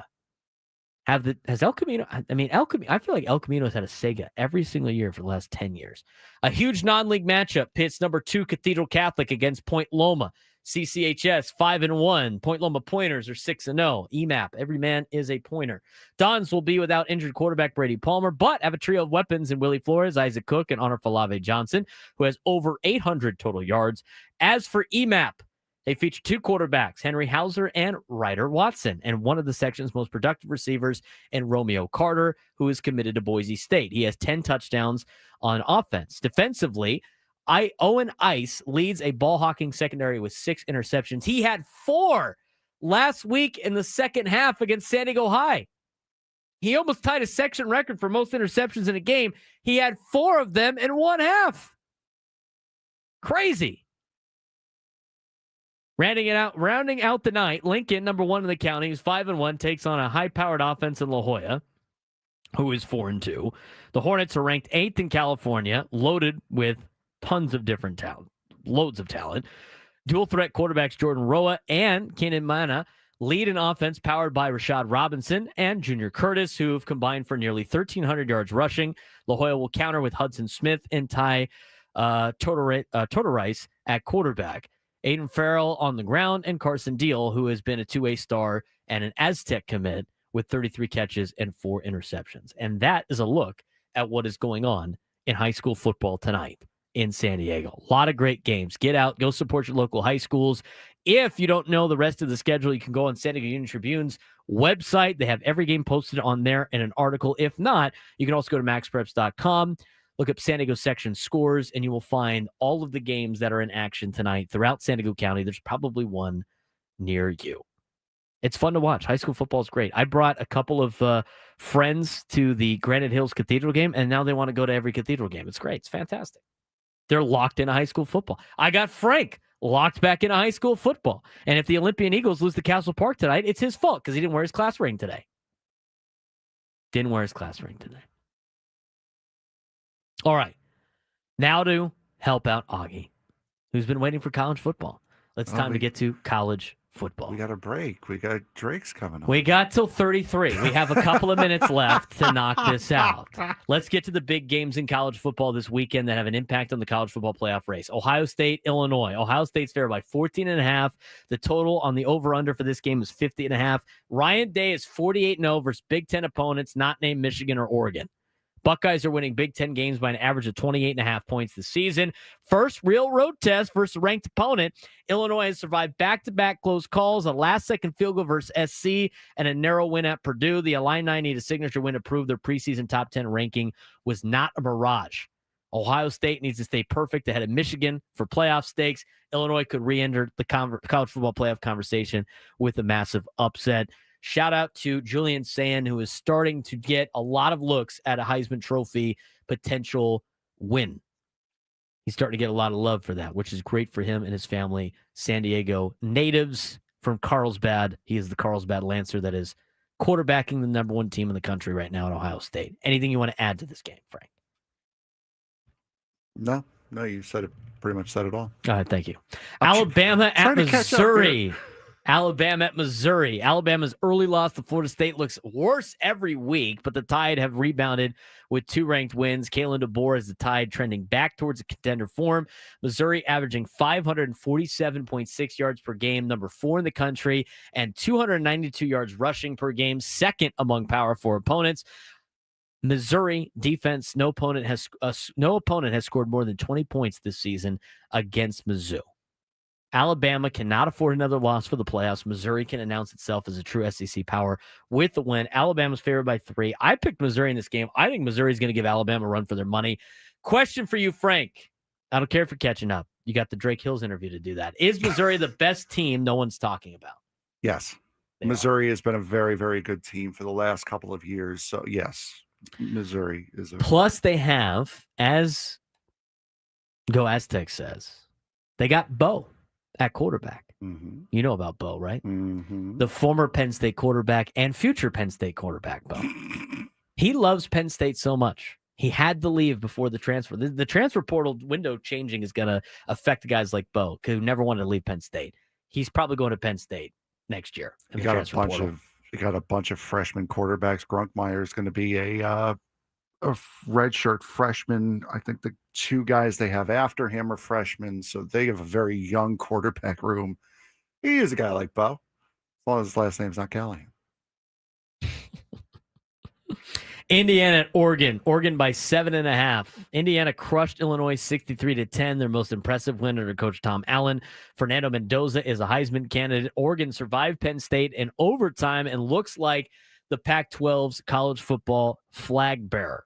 This is Oregon's last currently ranked opponent on its schedule, meaning this is its final resume builder before the playoff selection. Does Oregon have the easiest path to the playoff after this week? They usually do. They're playing a lot of the bottom feeders of the Big Ten coming up at the end of their schedule. I would say, yeah, they definitely do have one of them, one of the easier ones. Is Indiana for real or just a flash in the pan? I think they're for real. Yeah, they were good last year, and they played a good team and got walked. I know they don't play anybody good, but they win games, and they win games convincingly. Yeah, the game, if you had a question about Indiana, I think for a lot of people, that game against Illinois would have quelled a lot of those questions, quelled a lot of those concerns. I still don't trust Indiana. I think Indiana's pretty good. Indiana-Penn State is going to be a hell of a game in a couple of weeks. Indiana going into Eugene and beating Oregon would be very impressive. I just don't think it's going to happen. No. I just don't think it's going to happen. I don't think so either. Oklahoma, Texas, Red River rivalry. It's a pick'em game. Oklahoma by 1. Over-under's 44.5. John Matier is looking like he might be playing in this particular game.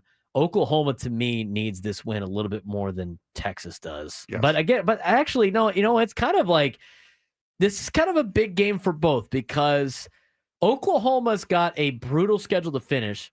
Texas does not, but 3 losses is knocking Texas out of the playoff. Yes, absolutely. Augie's got Oklahoma by 3 scores.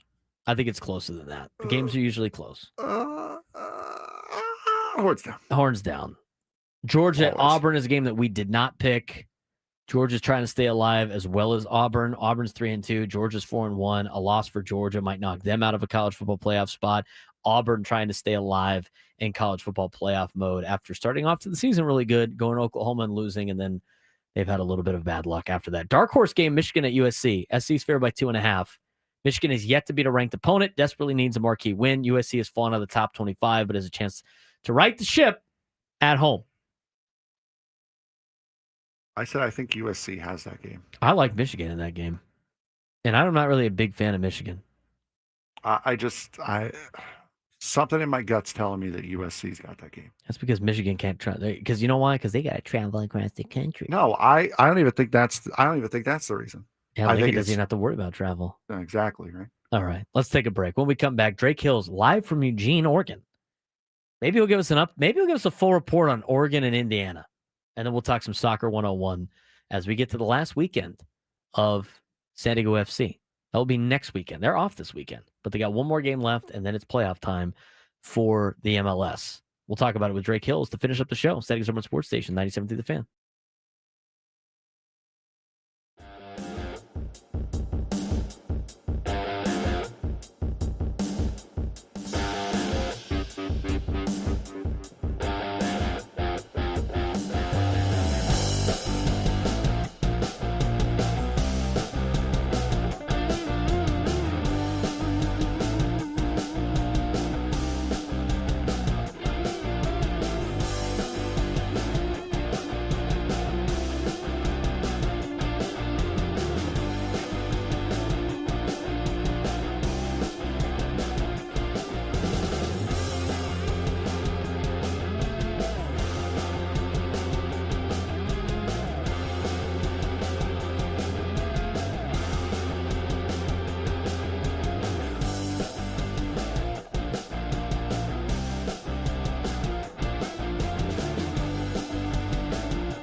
1:40 on a Friday afternoon in America's finest city. Getting ready for high school football. We got clouds again. Man. It's starting to act like fall a little bit, too. Last night. So nice, isn't it? Last night, I'm up late because I got to do laundry because, God forbid, I drown in laundry. I am drowning in I'm drowning in clothes. And I put off doing laundry, and I do it little bits at a time, and I needed to clean all my, what? Sounds like something you could do on Sunday instead of watching the NFL. Somebody else already told me that. And I was like, no, I'm not doing that. Well, then I'm just going to keep kicking the can down the road. For no I'm just going reason. to keep kicking the can down the road. No, I don't feel bad. I got to get rid of a bunch of clothes and stuff, too. But anyway, I had to get laundry done in order to have my game day attire ready for today. And so last night, as I'm waiting, I'm breaking down film because we got a lot of film to break down for next week and the week after that and the week after that, and just trying to get a little ahead, work on some stuff. I hear the rain outside, open the window outside, nice cool breeze coming in, hearing the rain. It was nice. It was nice, Frank. It was nice. Got some notes done on Oregon State volleyball against USD. And no, I did not leave it in the dryer. I did turn the dryer on. I was specifically reminding myself to do that. And so the clothes were dry this morning. Aha. Nate, go Aztecs. I was on it. This man is always on it. And he joins us on the David P. Shapiro fan hotline. He is a contributing writer for Black Players for Change. He also is a contributing writer for ESPN.com. He is live in Eugene, Oregon for Oregon and Indiana. His name is Drake Hills. He joins us every Friday to finish up the work week. Drake, what's going on? How's the weather in Eugene, my friend? You know, you talked about those clouds, Braden. I'm like, are you secretly up in the PN Dub? You know, where are you at? Because yeah, it's a typical October Friday. You know, the wind is blowing, perfect football weather. Got the Hoosiers coming into town. I actually had a bunch of Hoosiers wearing their nice crimson on the flight. I was on Alaska Airlines flight from San Diego yesterday. And, yeah, I thought it was going to be a more 95% Ducks, 5% Hoosiers in the kind of northeast corner there. But they might travel. I think they're a traveling fan base. So should be excited. Got a 12:30 kickoff on CBS tomorrow. Yeah, what's the scene setter? What's going on? I know you kind of gave us a little snippet of it, but I mean, you're seeing a decent amount of Indiana folks, huh? Yeah. So I've got a couple of board seats on one in the journalism school here, and then another in the Alumni Association under the Black Alumni Network. So I'm on campus, and I'm kind of taking in what's going on from high rise in the Alumni Center, looking down at all these Indiana fans who are wanting to have a little tour of the campus, wanting to see what it looks like up here in the Pacific Northwest. You know, we've got all of our trees are 3 and 4 colors now. So, you know, it's beautiful to see. It's always something you see more so in our old Pac-12 days. We're thinking like the USCs and the UCLAs. Obviously, Washington State travels pretty well. I remember when we had Nebraska come in and they travel well. But, you know, I think for this game, it's going to be a little bit different. First time, we're still getting used to Big Ten foes coming in September, October, November, coming into Eugene. It's not a bowl game, you know, right? It's not a, you know, preseason showdown and kickoff in August. So it's weird. Everyone's still getting used to this whole Big Ten thing. We're talking with Drake Hills, who is contributing writer for Black Players for Change, and he has also done a fair share of covering soccer for ESPN.com as well. Somebody in the YouTube chat wanted to ask if you are waking up early and going to college game day. That is an absolute yes. Wow. I will. Yeah, that's an absolute, because here's my problem. All right. Here's the struggle. I don't think many people know. I actually started at Mesa College. I started at San Diego Mesa College my freshman year. So I missed out on the national championship year, the first ever college football playoff national championship game. We unfortunately lost Ohio State. That was Mariota's last year, as many know. So I didn't get a chance to see when college game day came when the Ducks played Michigan State early in the year. Now, if you don't know, we struggled for the following 3 years. The birth of Justin Herbert, as a freshman, kind of took over for a shaky transition that we were in, but it wasn't until the year after that College Game Day came back to Eugene. I was already graduated. So this is my first time getting a chance to experience College Game Day. I will not be there when the gates open at 3:30 a.m., but I will be there. I will be there by the time the show starts, which is 6 a.m. Pacific, 9 a.m. Eastern. So I'm excited about that. Then we got a nice tailgate. Our board has a nice tailgate there, and then we're going to move our way into our nice Alumni Association box. Wow. I'm going to eat as much food as I can. It's going to be awesome. I mean, a day game, like I love the night games against UW, and we've had, the Big Ten come in, Michigan State. I'll be back here to watch the Minnesota game. But a day game at Austin Stadium, it just, in the fall, the yellow-red tree line, it's amazing. Amazing.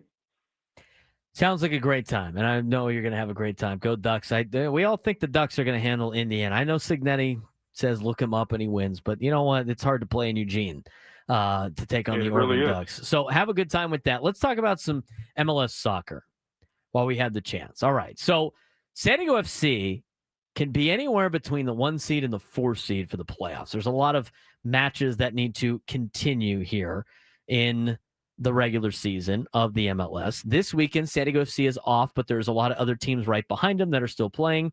And San Diego FC will finish their season next weekend, which we'll talk about next week on the show. As of right now, San Diego FC and Vancouver are tied atop of the leaderboard in the Western Conference at 60 points each, followed by LAFC at 50 with 59 and Minnesota at 58. To try to make sense of all of this mess, how can you help us out with where everything stands for San Diego FC with 2 weeks to go? Yeah, so really this is kind of tricky for San Diego FC because their difference is total wins. That's the breakaway from second. The difference between first and second in the Western Conference right now. San Diego FC has 18 wins. Vancouver is sitting at 17. So this road trip, not this weekend, obviously we're in an international break right now. So the U.S. men's national team is playing today, and they'll play once again. So we're on an international break.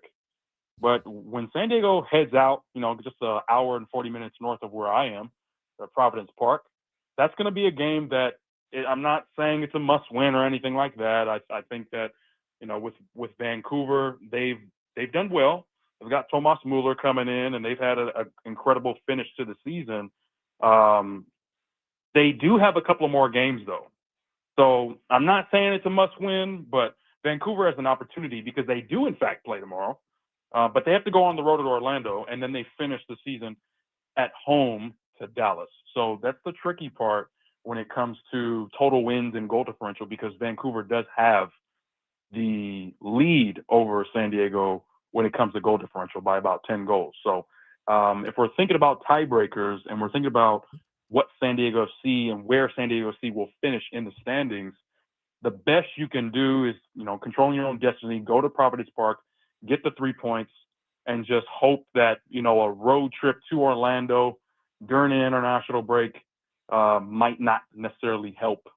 And maybe you can get the Lions down there in purple to steal a win from Vancouver. So that's the difference between right now, the difference between a bye going into the round one and not, potentially needing to play. So we'll see. I think that you're looking at Vancouver. You're also looking at LAFC, who have, and we've talked about this again and again, the amount of games in hand that LAFC have had.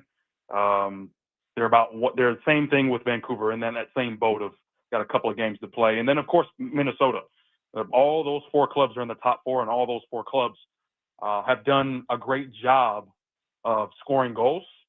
But also, they're all in that same win total, 16, 17, 18 wins total. So San Diego FC is definitely going into MLS Decision Day feeling just a little bit of pressure, but the good thing is that if they control their destiny, I think they'll be able to steal that 1 seed.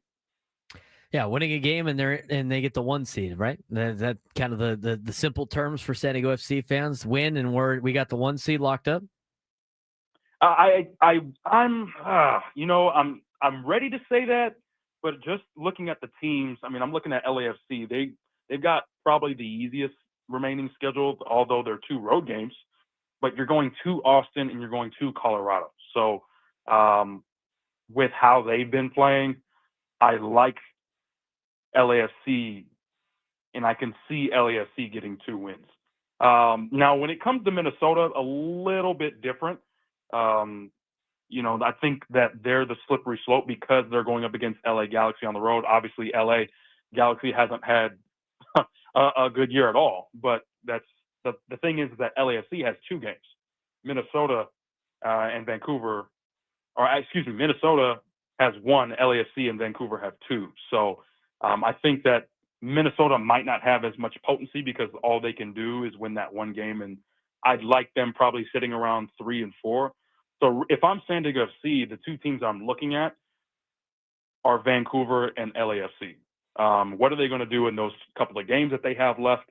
If they win out, that might mean San Diego FC might bump down to 2, maybe 3. But if you're San Diego, you're probably looking at 1 to 2 because you do have the results over LAFC in the head-to-head. We're talking with Drake Hills, who is a contributing writer for Black Players for Change. He also is a contributing writer for ESPN.com, covering soccer throughout the world, if you will, some international stuff that Drake has worked on as well.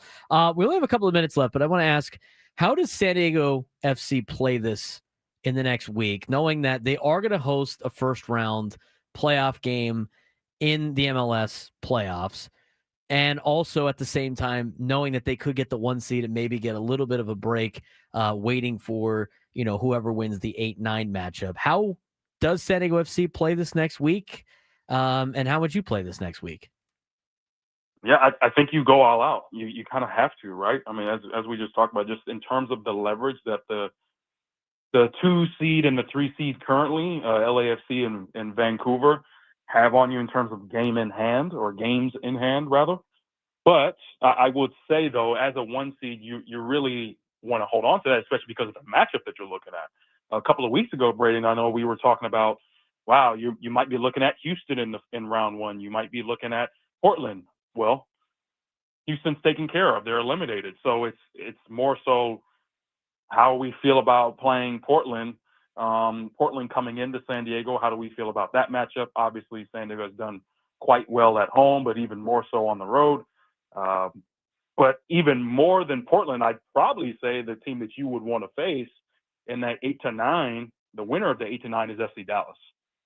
We know what took place just a couple of months ago, and you go up against FC Dallas and you you have a field day offensively. So I like that matchup. I think that's the matchups you want to look for as you go into round 1.